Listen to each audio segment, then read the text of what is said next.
ഉണ്ടാകട്ടെ.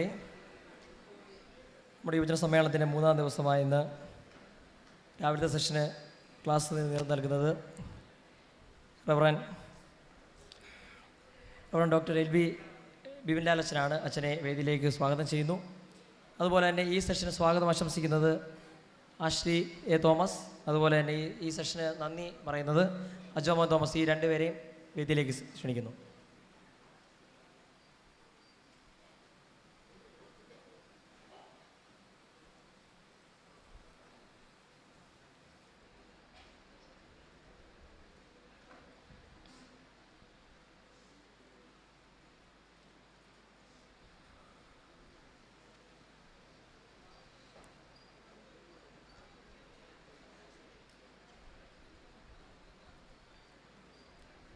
ഈ ഒരു സെഷന് സ്വാഗതം ആശംസിക്കാനായിട്ട് മധ്യകേരള മഹാടൻ പ്രസ്ഥാനത്തിൻ്റെ വർക്കിംഗ് കമ്മിറ്റി അംഗവും കൂടോളം ജില്ലാ സെക്രട്ടറി ആയിരിക്കുന്ന ആശ്രീ എ. തോമസിനെ സ്വാഗതം ചെയ്യുന്നു.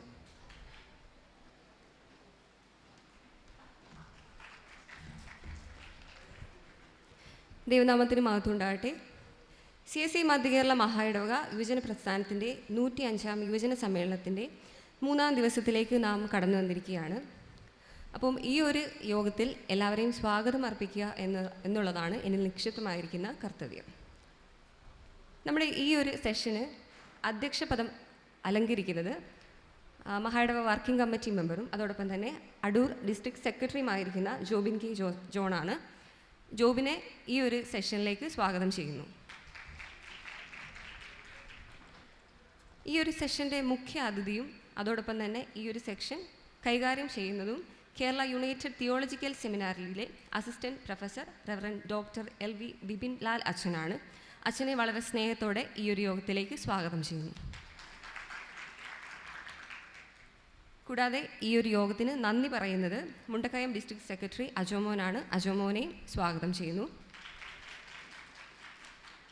ഈ ഒരു സെഷനിൽ നമ്മുടെ മഹായിടവക ഭാരവാഹികൾ ബഹുമാനപ്പെട്ട മിസ്റ്റർ ഫിലിപ്പ് എം വർഗീസ് അദ്ദേഹവും വന്നു ചേർന്നിട്ടുണ്ട്. അദ്ദേഹത്തെയും സ്വാഗതം ചെയ്യുന്നു.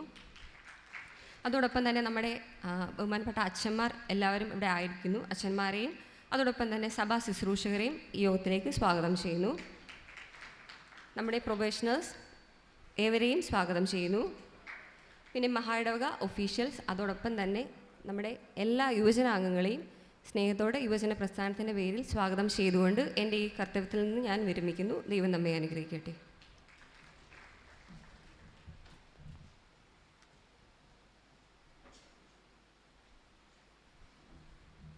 ദൈവനാമത്തിൻ്റെ മഹത്വം ഉണ്ടാകട്ടെ. CSI മധ്യകേരള മഹായിടവക പ്രസ്ഥാനത്തിൻ്റെ 105-ാമത് യുവജന സമ്മേളനത്തിൻ്റെ 3-ാം ദിവസവും അതുപോലെ തന്നെ 4-ാമത്തെ സെഷനും അതുപോലെ നമ്മുടെ തീം പ്രസൻറ്റേഷൻ്റെ പാർട്ട് 3-യുടെ സെഷനിലേക്ക് നാം കടന്നു വന്നിരിക്കുകയാണ്. കഴിഞ്ഞ 2 ദിവസക്കാലം വിവിധ സെഷനുകൾ നമ്മൾ ശ്രവിച്ചു. നമ്മുടെ ചിന്താവിഷയത്തെ ആസ്പദമാക്കി തന്നെ അതിൻ്റെ 3-ാമത്തെ പാർട്ടിലേക്ക് നാം കടന്നു വന്നിരിക്കുകയാണ്. ഇന്ന് നമുക്ക് ഈ ഒരു സെഷന് ക്ലാസ്സിന് നേതൃത്വം നൽകുന്നത് ഏറ്റവും ബഹുമാനവും സ്നേഹമുള്ള റവറൻ ഡോക്ടർ എൽ.വി. ബിപിൻലാൽ അച്ഛനാണ്. അച്ഛൻ കണ്ണമൂല വൈദിക സെമിനാരിയിലെ കൗൺസിലിംഗ് ഡിപ്പാർട്ട്മെൻറ്റിൻ്റെ അധ്യാപകനായിട്ട് സേവനം ചെയ്യുന്നു.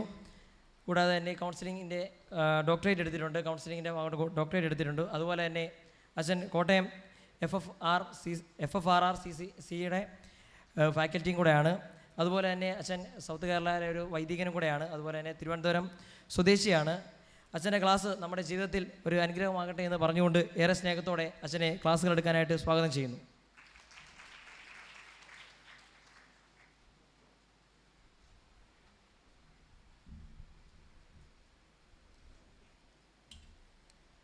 ദൈവനാമത്തിന് മഹത്വം ഉണ്ടാകട്ടെ.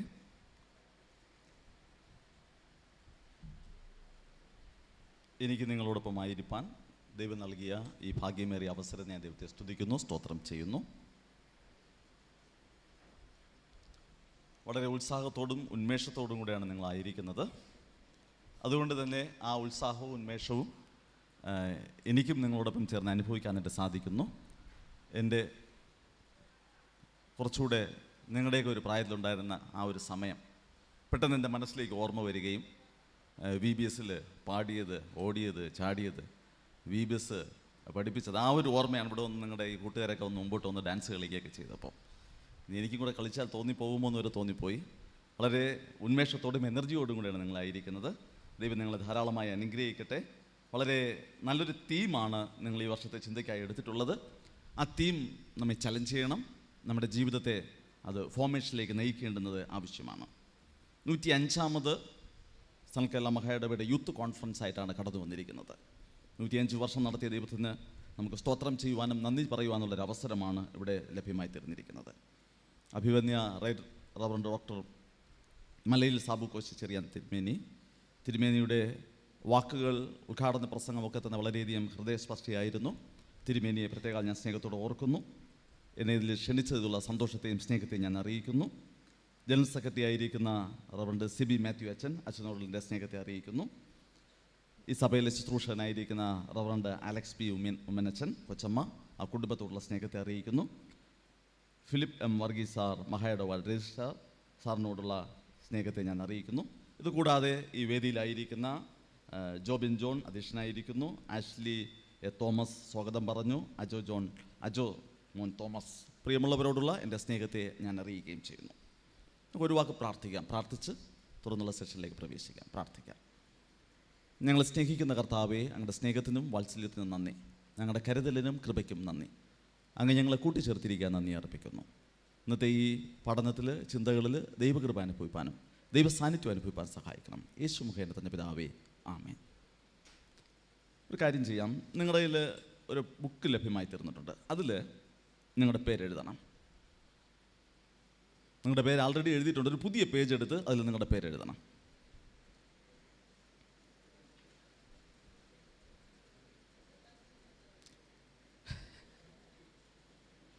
നിങ്ങളുടെ പേരെഴുതണം. Full name. അത് കഴിഞ്ഞതിന് ശേഷം നിങ്ങൾ എന്തായി തീരണമെന്ന് ആഗ്രഹിക്കുന്നു അതെഴുതണം. ഉദാഹരണത്തിന്, ഞാനൊരു ഡോക്ടറായി തീരണമെന്ന് ആഗ്രഹിക്കുന്നു, ഞാനൊരു എഞ്ചിനീയർ ആകണമെന്ന് ആഗ്രഹിക്കുന്നു, ഞാനൊരു IAS കാരനാകണമെന്ന് ആഗ്രഹിക്കുന്നു, ഇല്ല ഞാനൊരു നല്ലൊരു അച്ഛനാകണമെന്ന് ആഗ്രഹിക്കുന്നു, ഒരു കർഷകനാകണം, എന്താണോ നിങ്ങൾ ആഗ്രഹിക്കുന്നത്, എന്താണോ നിങ്ങളുടെ ലൈഫ് ഗോൾ, ലൈഫിൽ നിങ്ങൾ ആഗ്രഹിക്കുന്നത് അതെഴുതണം. ഒന്ന്, നിങ്ങളുടെ പേര്. 2, നിങ്ങൾ എന്താണോ ആകാൻ ആഗ്രഹിക്കുന്നത് അത്. 3 എഴുതി കഴിഞ്ഞല്ലോ. 3ാമത്തത്, നിങ്ങളെക്കുറിച്ച് നിങ്ങൾക്കറിയാവുന്ന നിങ്ങളുടെ 3 ഗുണങ്ങൾ, ക്വാളിറ്റീസ് എഴുതണം. നിങ്ങളെക്കുറിച്ച് നിങ്ങൾക്കറിയാവുന്ന 3 ഗുണങ്ങൾ. ഒരു ഉദാഹരണത്തിന്, ഞാൻ നല്ല സുന്ദരനാണ്. എനിക്ക് എഴുതുന്നതിന് കുഴപ്പമില്ലല്ലോ. നിങ്ങൾക്ക് എഴുതാം. നല്ല രീതിയിൽ ചിരിക്കാൻ അറിയാം. അങ്ങനെ ചിലർക്ക് കൺഫ്യൂഷനാണ് എന്ത് ഗുണങ്ങൾ എഴുതണമെന്ന്. അടുത്ത പേപ്പറിൽ നോക്കി എഴുതരുത്, പരീക്ഷയല്ല.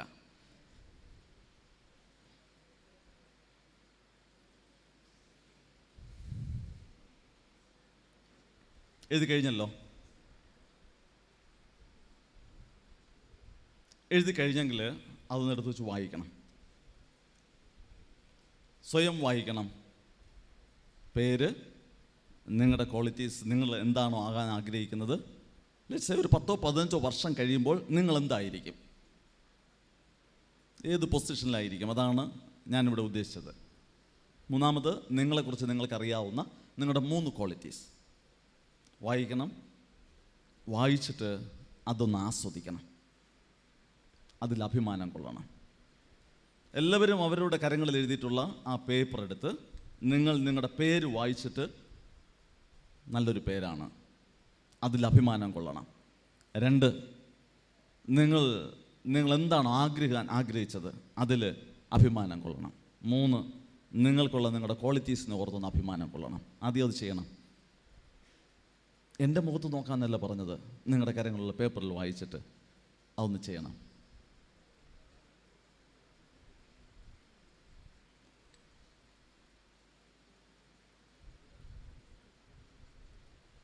അടുത്ത്, തൊട്ടടുത്തിരിക്കുന്ന ആളിൻ്റെ നിങ്ങളുടെ പേപ്പർ കൊടുക്കണം. എന്നിട്ട് ആ വ്യക്തിയുടെ കയ്യിൽ നിന്ന് തിരിച്ചു വാങ്ങിക്കണം. പരസ്പരം കൈമാറണം. 2 പേർക്ക് ഒരു 3 പേരാണ് വരുന്നതെങ്കിൽ 3 പേര് റൗണ്ട് ചെയ്തൊന്ന് അത് ചെയ്യണം. ഒറ്റയ്ക്കാണെങ്കിൽ ഒരു കൂട്ടുകാരനെ കണ്ടെത്തിക്കൊള്ളണം. അങ്ങോട്ടും ഇങ്ങോട്ടും മാറി ഒന്നിരുന്ന് ഒരു സുഹൃത്ത് തൽക്കാലത്തേക്ക് വീണ്ടും നിങ്ങളുടെ തിരിച്ച് സീറ്റിലേക്ക് വരാം. അടുത്ത സുഹൃത്ത് വാങ്ങിച്ചിട്ട് വായിക്കണം. വായിച്ചിട്ട് നിങ്ങളുടെ എതിർ സുഹൃത്തിൻ്റെ മുഖത്ത് നോക്കിയിട്ട് കയ്യിൽ ഷേക്കൻഡ് കൊടുത്തിട്ട് ആ മുഖത്ത് നോക്കി കണ്ണുകളിൽ നോക്കിയിട്ട് പേര് പറഞ്ഞിട്ട് മിടുക്കൻ അല്ലെങ്കിൽ മിടുക്കി, നിനക്ക് ഇത്രയും ഗുണങ്ങളുണ്ടല്ലോ എന്ന് പറഞ്ഞ് ആ ഡെസിഗ്നേഷനിൽ വിളിക്കണം ആദ്യം.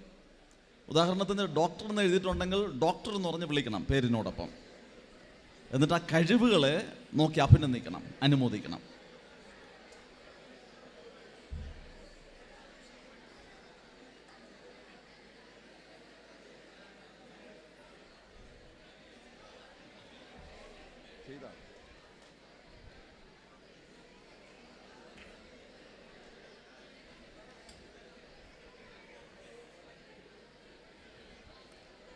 പരസ്പരം അഭിനന്ദിക്കുകയും അനുമോദിക്കുകയും ചെയ്തു എന്ന് ഞാൻ വിശ്വസിക്കുന്നു.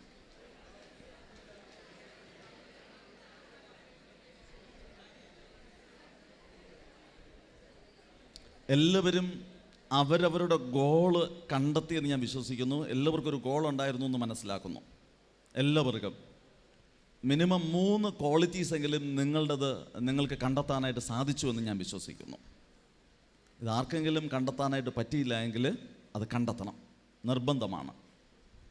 ആർക്കെങ്കിലും അതിനൊരു അവസരം, ഇതുവരെയും അങ്ങനെ ഒരു ഗോൾ, ഞാൻ എന്തായിത്തീരും ഒരു 10 വർഷം കഴിയുമ്പോൾ, എൻ്റെ ജീവിതത്തിലുള്ള പോസിറ്റീവ് ഗുണങ്ങൾ എന്തൊക്കെയാണെന്ന് ചോദിച്ചപ്പോൾ പറയാൻ പറ്റാത്തവരാരെങ്കിലും ഉണ്ടെങ്കിൽ പ്ലീസ് അത് പാടില്ല, അത് കണ്ടെത്തണം.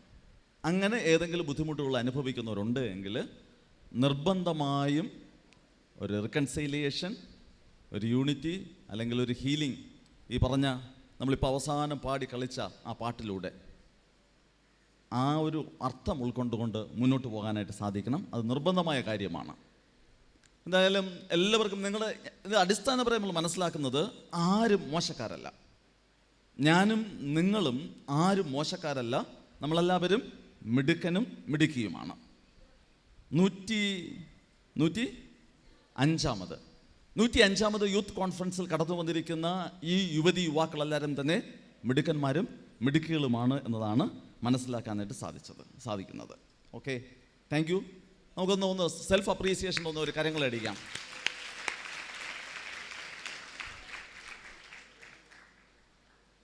ഒരിക്കൽ കൂടെ നിങ്ങൾക്ക് എൻ്റെ സ്നേഹവന്ദനത്തെ അറിയിക്കുന്നു. കേരള യുണൈറ്റഡ് തിയോളജിക്കൽ സെമിനാരിയുടെ പേരിലുള്ള എല്ലാ അഭിനന്ദനങ്ങളും ഈ 105ാമത് യൂത്ത് കോൺഫറൻസിന് ഞാൻ ദൈവനാമത്തിൽ അർപ്പിക്കുന്നു. Principal reverend doctor CA David Joy അച്ഛൻ്റെ പേരിലും സെമിനാരി കമ്മ്യൂണിറ്റിയുടെ പേരിലുമുള്ള അനുമോദനങ്ങളും അഭിനന്ദനങ്ങളും ഞാൻ ഈ യൂത്ത് കോൺഫറൻസിന് അർപ്പിച്ചുകൊള്ളട്ടെ. തിരുമേനിയുടെ ഉദ്ഘാടന പ്രസംഗത്തിൽ ഞാൻ ശ്രദ്ധിച്ച 1-2 കാര്യങ്ങൾ പറഞ്ഞിട്ട് എൻ്റെ വിഷയത്തിലേക്ക് പ്രവേശിക്കാം. ക്രിസ്തു സ്നേഹം മാത്രമേ ലോകത്തെ അനുരഞ്ജനത്തിലേക്കും ഐക്യത്തിലേക്കും നയിക്കാനായിട്ട് സാധിക്കുകയുള്ളൂ. One and only hope and way, ഏക വഴിയും ഏക പ്രതീക്ഷയും ക്രിസ്തു സ്നേഹം മാത്രമാണ് എന്ന് അടിവരയിട്ട് തിരുമേനിയുടെ ഉദ്ഘാടന പ്രസംഗത്തിൽ പറയുകയുണ്ടായി. അനുരഞ്ജനം, ഐക്യം ഇവ നശിപ്പിക്കുവാനായിട്ട് ശ്രമിക്കുന്ന ശക്തികളെ നമ്മൾ പ്രതിരോധിക്കണം. അതിനേക്കാൾ ഉപരിയായിട്ട് അവരെ ഹീലിങ്ങിലേക്ക് നയിക്കണം. ഈ ഒപ്രസറും ഒപ്രസ്ഡും, അനുരഞ്ജനത്തെ തകർക്കുവാൻ ശ്രമിക്കുന്ന വ്യക്തിയും അതിനൊരു വ്യക്തിയുമായിരിക്കുന്നവർ രണ്ടുപേരും ഹീലിങ്ങിലേക്ക് പോകണം എന്നതാണ് നമ്മൾ രണ്ടാമതായി മനസ്സിലാക്കാനായിട്ടായിത്തീർന്നത്.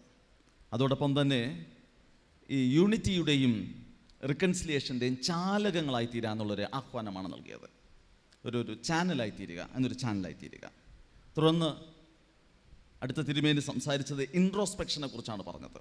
നമ്മുടെ ഈ സഭയുടെ സ്വന്തം തിരുമേനി വളരെ വ്യക്തമായിട്ട് ഇൻട്രോസ്പെക്ഷനെ കുറിച്ച് പറഞ്ഞു. ഇൻട്രോസ്പെക്ഷൻ സൈക്കോളജിയുമായിട്ട് ബന്ധപ്പെട്ട് ഉപയോഗിക്കുന്ന ഒരു പദമാണ്. സെൽഫ് ഇവാലുവേഷനാണ് ഇൻട്രോസ്പെക്ഷൻ. അതൊരു അത്യാവശ്യമായിരിക്കുന്നു, സെൽഫ് ഇവാലുവേഷൻ ആവശ്യമായിരിക്കുന്നു എന്നതാണ് അതിനെക്കുറിച്ച് പറയുകയുണ്ടായത്. നമ്മുടെ വിഷയം ക്രിസ്തുവിൻ്റെ സ്നേഹവുമായി ബന്ധപ്പെട്ടാണ് നിൽക്കുന്നത്. ക്രിസ്തുവിൻ്റെ സ്നേഹം ലോകത്തെ ഐക്യത്തിലേക്കും അനുരഞ്ജനത്തിലേക്കും നയിക്കുന്ന അനുഭവം എന്നതാണ് നമ്മൾ പഠിച്ച് മനസ്സിലാക്കി മുന്നോട്ട് പോയിക്കൊണ്ടിരിക്കുന്നത്. ലോകത്തെ അനുരഞ്ജനത്തിലേക്കും ഐക്യത്തിലേക്കും നയിക്കുന്ന ക്രിസ്തുവിൻ്റെ സ്നേഹം എനിക്ക് നൽകിയിരിക്കുന്നത് എത്തിക്കൽ പേഴ്സ്പെക്റ്റീവിൽ നിങ്ങളോട് സംസാരിക്കുക എന്നുള്ളതാണ്. എത്തിക്കൽ പേഴ്സ്പെക്റ്റീവ്, എത്തിക്സ് ആണ്. എത്തിക്കൽ പേഴ്സ്പെക്റ്റീവിലാണ് ഇത് നിങ്ങളുടെ ഇടയിലേക്ക് പ്രസൻറ്റ് ചെയ്യേണ്ടത്. ഞാൻ എത്തിക്സിനെ കുറിച്ച് പറയുമ്പോൾ എൻ്റെ ഒരു പേഴ്സണൽ അനുഭവം പറഞ്ഞ് എന്താണ് എത്തിക്സ് എന്ന് പറയാനായിട്ട് ഞാനൊരു ശ്രമം നടത്താൻ ആഗ്രഹിക്കുന്നു. എൻ്റെ ഭാര്യ രണ്ടാമത് ഗർഭിണിയായിരിക്കുന്ന കാലം എൻ്റെ മൂത്ത കുഞ്ഞിന് ഇപ്പോൾ 16 വയസ്സ് കഴിഞ്ഞു. രണ്ടാമത്തെ ആൾ മോളാണ്, 10 വയസ്സ് കഴിഞ്ഞു. രണ്ടാമത് ഗർഭിണിയായിരിക്കുന്ന കാലം അല്പം കോംപ്ലിക്കേഷൻ ഉണ്ടായിരുന്നു. എന്ന് പറഞ്ഞാൽ ഇതൊക്കെ ലൈഫിൻ്റെ പാർട്ടാണ്, ഒരു ക്രിയേഷൻ പ്രോസസ്സിൻ്റെ പാർട്ടാണ്. ദൈവത്തിൻ്റെ ക്രിയേഷൻ പ്രോസസ്സിൽ സ്ത്രീകൾ പാർട്ടായി തീരുന്നതാണ്. It is a blessing. ഈ കട്ടിൽ ഈ കാൽഭാഗം വരുന്ന അല്പം ഉയർത്തി കിടത്തി ഇങ്ങനെ തലകത്ത് തന്നെ കിടക്കുകയാണ് ചെയ്യുന്നത്. ബെഡ് റെസ്റ്റാണ്. ഒരു കുഞ്ഞിന് വേണ്ടി അമ്മ അനുഭവിക്കുന്ന ത്യാഗം ഒരു പുരുഷൻ എന്നുള്ള ലെവലിൽ ഞാൻ അടുത്തെറിഞ്ഞ സമയങ്ങളാണ്. അപ്പം നല്ലവനായ ഭർത്താവ് ആയി ഞാൻ ഒരുപാട് സാധനങ്ങൾ ഇങ്ങനെ വാങ്ങിച്ചുകൊണ്ട് കൊടുക്കും. അങ്ങനെ ഒരു ദിവസം പള്ളിയിൽ വിസിറ്റ് കഴിഞ്ഞിട്ട് വന്നപ്പോഴേക്കും ഒരിടത്ത് ആപ്പിൾ കണ്ട് ആപ്പിൾ വാങ്ങിച്ചുകൊണ്ട് വന്നു. എന്നിട്ട് എന്ത് ചെയ്തു? ആപ്പിള് മുറിച്ച് എൻ്റെ ഭാര്യയ്ക്കും കൊടുത്തു, ഞാനും കഴിച്ചു. ഞങ്ങൾ രണ്ടുപേരും കഴിച്ചു. അപ്പോൾ ഇവൾ ഇടയ്ക്കിടയ്ക്ക് പറഞ്ഞ് വേണ്ട, കഴിക്കുക, നല്ല രുചിയുണ്ടെന്നൊക്കെ പറഞ്ഞ് ഞങ്ങൾ കഴിപ്പിക്കുകയാണ്. കഴിച്ചു കഴിഞ്ഞ് ഒരു 3-4 മണിക്കൂർ കഴിഞ്ഞപ്പോഴേക്കും എനിക്കൊരു കുഴപ്പമില്ല, ഇവക്ക് ശരീരത്തിൽ ഇങ്ങനെ അലർജി പോലെ ശരീരം ഇങ്ങനെ തടിക്കാൻ തുടങ്ങി. ചെറുതായിട്ട് ഇങ്ങനെ തടിച്ചു വരാൻ തുടങ്ങി. തൊണ്ടയൊക്കെ ഇങ്ങനെ തടിച്ചു വരാൻ തുടങ്ങി. ആന്തരികമായിട്ട് തടിക്കുന്നുണ്ട്, പുറത്തിങ്ങനെ ശരീരം ഇങ്ങനെ തടിച്ചു വരുന്നു. പഠിത്ത് ചെയ്യാന്നുള്ളത് ഹോസ്പിറ്റലിൽ കൊണ്ടുപോവുകയാണ്. അവിടെ അടുത്തുള്ള ഒരു നല്ല ഒരു ഹോസ്പിറ്റലിലേക്ക് കൊണ്ടുപോയി. എനിക്ക് പരിചയമുള്ളൊരു ഡോക്ടർ അവിടെയുണ്ട്, അലർജി സ്പെഷ്യലിസ്റ്റ്.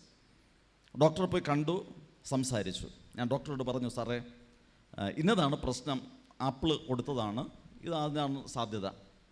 എന്നിട്ട് അദ്ദേഹത്തോട് ഞാൻ സംസാരിക്കുമ്പോൾ ഇങ്ങനെ പറഞ്ഞു, സാർ ഗർഭിണിയാണ്, 5 മാസം കഴിഞ്ഞു, ഉള്ളിൽ കുഞ്ഞുണ്ട്, മരുന്ന് കൊടുക്കുമ്പോൾ സൂക്ഷിക്കണം.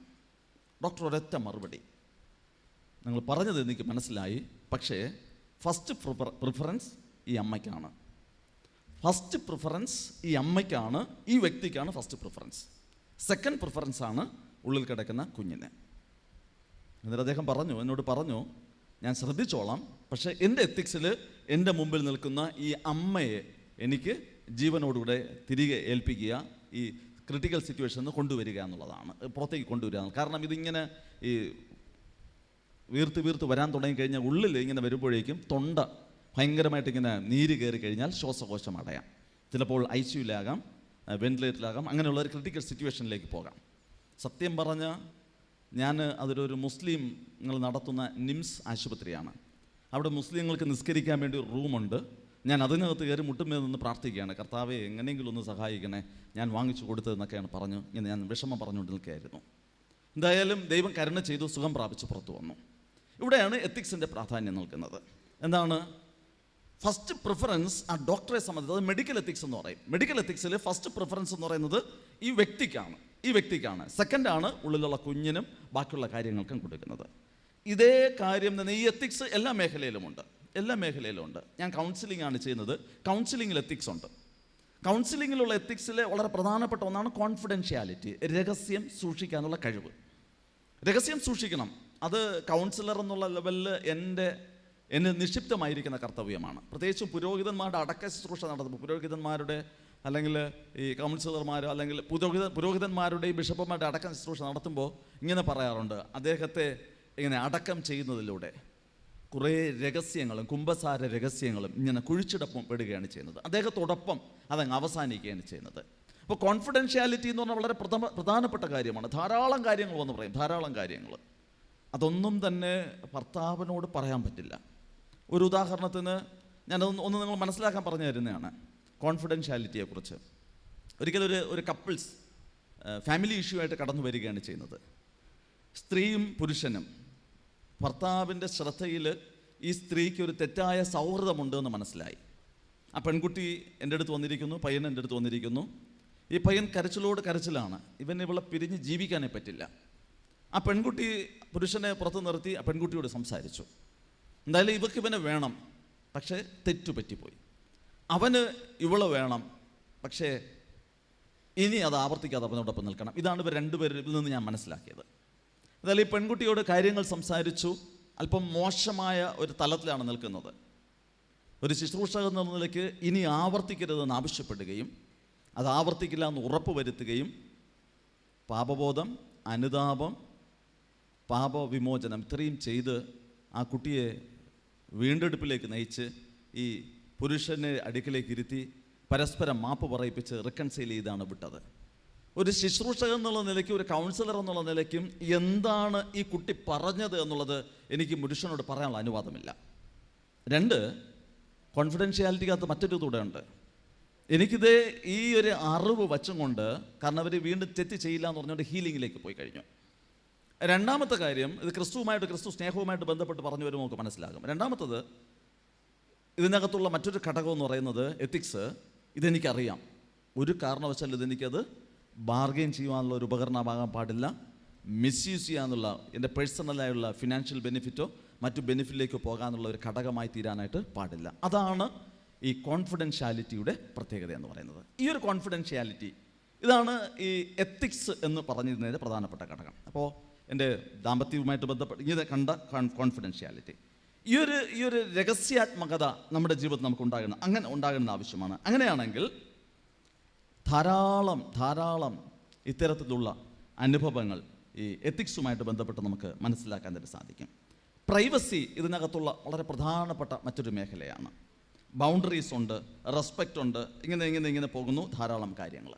പക്ഷേ ഇതോടൊപ്പം തന്നെ ഒരു കൗൺസിലർ എന്ന ലെവലിൽ ചിലപ്പോൾ നമ്മൾ ബ്രേക്ക് ചെയ്യേണ്ടുന്ന എത്തിക്സിൻ്റെ ചില കാര്യങ്ങളുണ്ട്. ഒരു ഉദാഹരണത്തിന്, കൗൺസിലിംഗ് നടന്നുകൊണ്ടിരിക്കുമ്പോൾ ഞാൻ മനസ്സിലാക്കുന്നുണ്ട്, ഈ കുട്ടി, ഈ പയ്യനോ പെൺകുട്ടിയോ അബ്യൂസ് ചെയ്യപ്പെടുന്നു.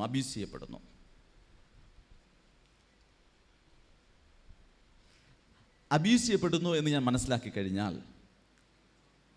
എൻ്റെ ഉത്തരവാദിത്വം, കൗൺസിലർ എന്നുള്ള ഉത്തരവാദിത്വത്തിൽ ഈ കോൺഫിഡൻഷ്യാലിറ്റി ബ്രേക്ക് ചെയ്യേണ്ടതായിട്ട് വരും. എത്തിക്സിൻ്റെ മറ്റൊരു പാർട്ടാണ്.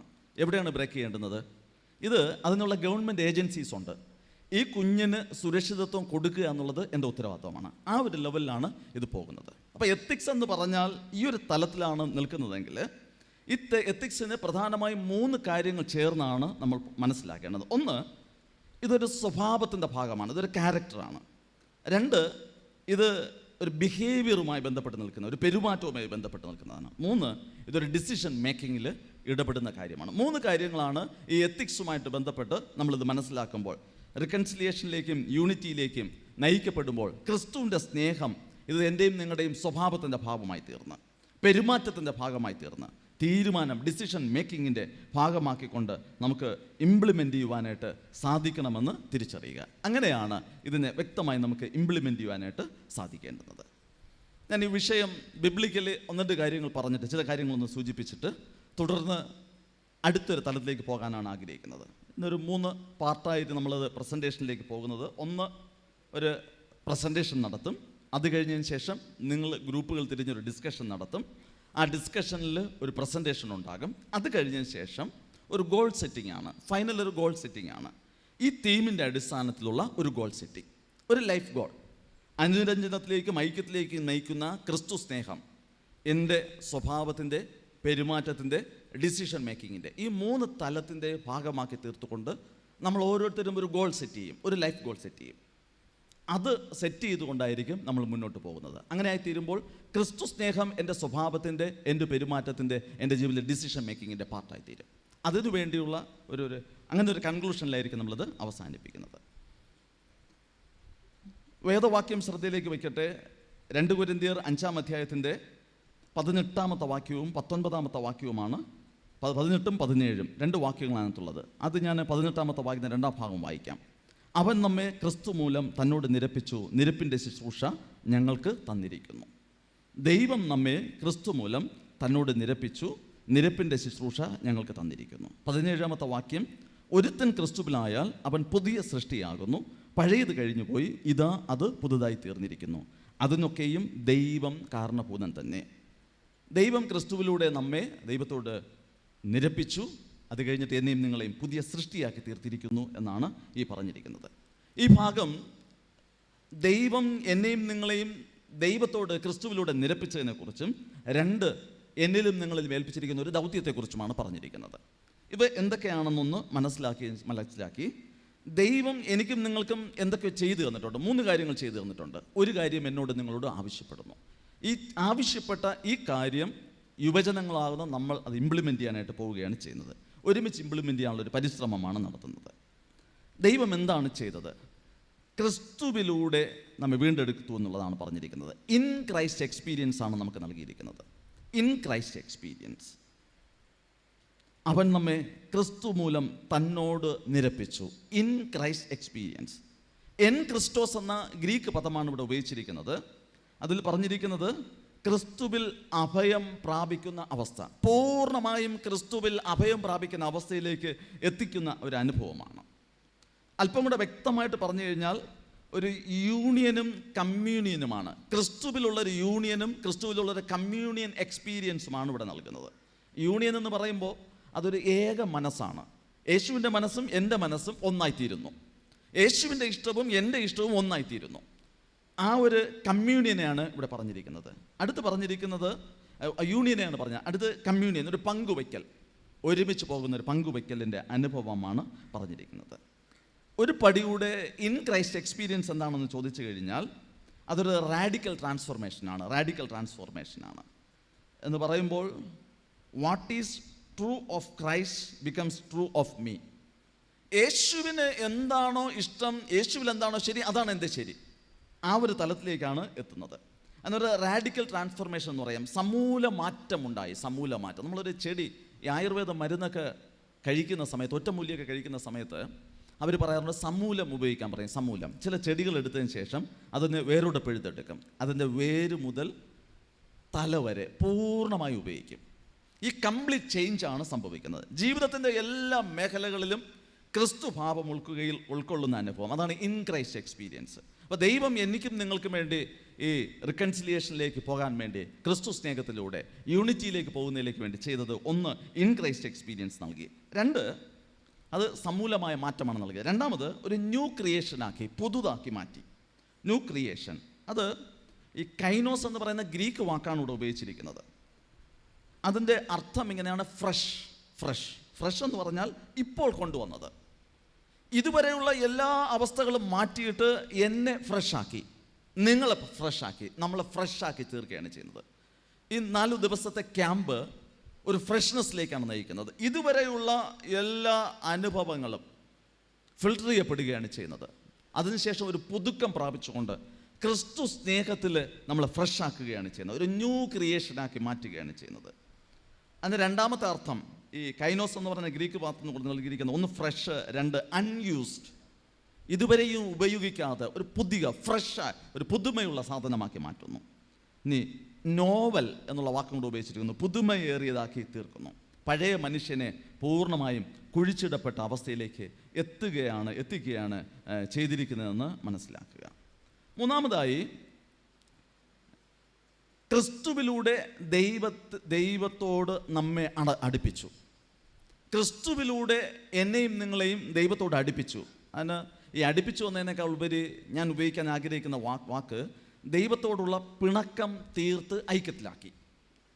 ദൈവവും മനുഷ്യനും തമ്മിലൊരു പിണക്കം ഉണ്ടായിരുന്നു. ഏതോ ഒരു കാര്യത്തിന് പിണക്കം എന്ന് പറയുന്ന വാക്കായിരിക്കും കുറച്ചുകൂടെ നല്ലത്. അടുപ്പിച്ചു എന്ന് പറയുന്നതിനേക്കാളും പിണക്കം തീർത്തു. പിണക്കമാണല്ലോ കൂടുതൽ. എനിക്ക് മകനും മകളും ആണുള്ളത്, രണ്ടും ടീനേജാണ്. അതുകൊണ്ട് തന്നെ ടീനേജുകാർ ഇടയ്ക്കിടയ്ക്ക് ഇങ്ങനെ വഴക്ക് കൂടുകയൊക്കെ ചെയ്യാറുണ്ട്. രണ്ടുപേരും ഇടയ്ക്കിടയ്ക്ക് ഈ വഴക്ക് വിടുകയും പിണങ്ങിയിരിക്കുകയൊക്കെ ചെയ്യും. ഞാൻ വീട്ടിനകത്ത് പറഞ്ഞിട്ടുണ്ട്, വീട്ടിനകത്ത് എൻ്റെ മക്കൾക്ക് പിണങ്ങിയിരിക്കാനുള്ള അനുവാദമില്ല. അതുകൊണ്ട് അവരങ്ങനെ അധികം പിണങ്ങിയിരിക്കാൻ വേണ്ടി ശ്രമിക്കാറില്ല. എങ്കിൽ തന്നെയും ഈ ഭാഗം നമ്മളോട് ഓർമ്മപ്പെടുന്നത് ക്രിസ്തുവിലൂടെ നമ്മെ ദൈവത്തോടുള്ള പിണക്കം തീർത്തു. അപ്പം ക്രിസ്തു മുഖേന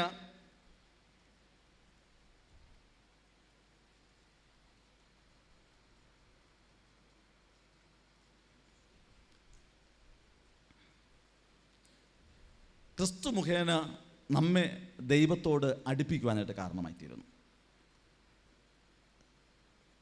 ക്രിസ്തുവും ഞാനും ഒന്നായിത്തീരുന്ന അനുഭവം ക്രിസ്തുവിലൂടെ നമ്മെ യോജിപ്പിക്കുകയാണ് ചെയ്യുന്നത്. ഇതിനകത്ത് നമ്മൾ മനസ്സിലാക്കേണ്ടുന്ന വളരെ പ്രധാനപ്പെട്ട ഒരു പദമുണ്ട്. റിക്കൺസിലിയേഷൻ എന്ന് പറയുന്നത് reconciled us to himself through Christ എന്നാണ്. ക്രിസ്തുവിലൂടെ നമ്മെ ദൈവത്തോട് നിരപ്പിച്ചു, പിണക്കം തീർത്തു. റിക്കൺസിലിയേഷൻ എന്ന് പറയുന്നത് ഇതൊരു ഗോഡ്സ് ഇനിഷ്യേറ്റീവാണ്. ദൈവത്തിൻ്റെ പരപ്രേരണ കൂടാതെയുള്ള ഒരു പ്രവൃത്തിയാണ് റിക്കൺസിലിയേഷൻ എന്ന് പറയുന്നത്. റിക്കൺസിലിയേഷൻ ഇതൊരു ഗോഡ്സ് ഇനിഷ്യേറ്റീവാണ്. Reconciliation is God's initiative. ദൈവം ക്രിസ്തുവിലൂടെ എന്നെയും നിങ്ങളെയും അടുപ്പിക്കുന്ന അനുഭവമാണ് കാണുന്നത്. അപ്പോൾ ഇനിഷ്യേറ്റീവിന് നൽകിയിരിക്കുന്ന വാക്ക് പ്രേരണ കൂടാതെ ചേർത്തു എന്നുള്ളതാണ്. ഞാനൊരു സംഭവത്തിലൂടെ ഈ ഇനിഷ്യേറ്റീവ് നിങ്ങൾക്കൊന്ന് മനസ്സിലാക്കി ചേരാനായിട്ട് ആഗ്രഹിക്കുന്നു. ക്രിസ്തു സ്നേഹം എങ്ങനെ ഇംപ്ലിമെൻ്റ് ചെയ്യാം, അല്ലെങ്കിൽ പ്രാക്ടിക്കൽ ഇംപ്ലിമെൻ്റ് ചെയ്യാം എന്ന് ചെയ്തു പറയുമ്പോൾ ഈ റിക്കൺസിലിയേഷൻ പരപ്രേരണ കൂടാതെ എങ്ങനെ ചെയ്തു എന്നുള്ളത് നമുക്ക് നോക്കാം. ഈ സാർ ചക്രവർത്തിമാർ ഭരിച്ചിട്ടുകൊണ്ടിരുന്ന കാലഘട്ടം, ചക്രവർത്തിയുടെ പുത്രന്മാർ അവരുടെ സ്വഭാവം, അതിൽ ഒരാൾ കൊട്ടാരത്തിലെ വേലക്കാരോട് ഭയങ്കര ക്രൂരമായി പെരുമാറുകയാണ്. അവരോട് വളരെ ക്രൂരമായിട്ട് പെരുമാറുന്നത് കാരണം അവരെ കഷ്ടപ്പെടുത്താനായിട്ട് തുടങ്ങി. ഇതറിഞ്ഞ മെത്രാൻ രാജകൊട്ടാരത്തിലേക്ക് വരുന്നു. എന്നിട്ട് രാജകുമാരനെ കണ്ട് സംസാരിക്കാനായിട്ട് തീരുമാനിച്ചു. രാജകുമാരനോട് സംസാരിക്കുകയാണ്. രാജകുമാരനെ കണ്ട് ഈ സാധുക്കളോട് കരുണ തോന്നണം, അവരെ ഉപദ്രവിക്കരുതെന്ന് ഈ രാജാവ് മെത്രാൻ രാജകുമാരനോട് ഉപദേശിക്കുകയാണ് ചെയ്യുന്നത്. രാജകുമാരന് കോപം വർദ്ധിച്ചു.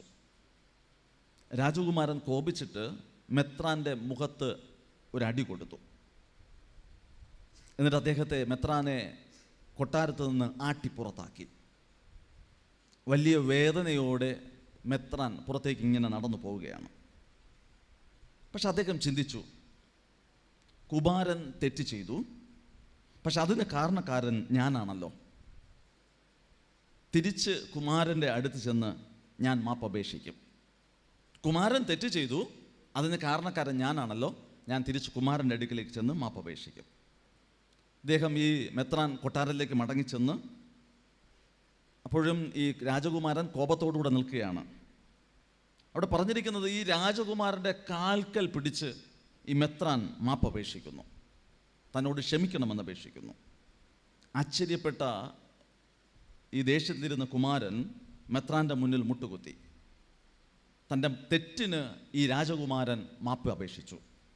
മേലിൽ വേലക്കാരോട് സൗമ്യമായി പെരുമാറാമെന്ന് അവൻ ഉറപ്പ് നൽകുകയാണ് ചെയ്തത്.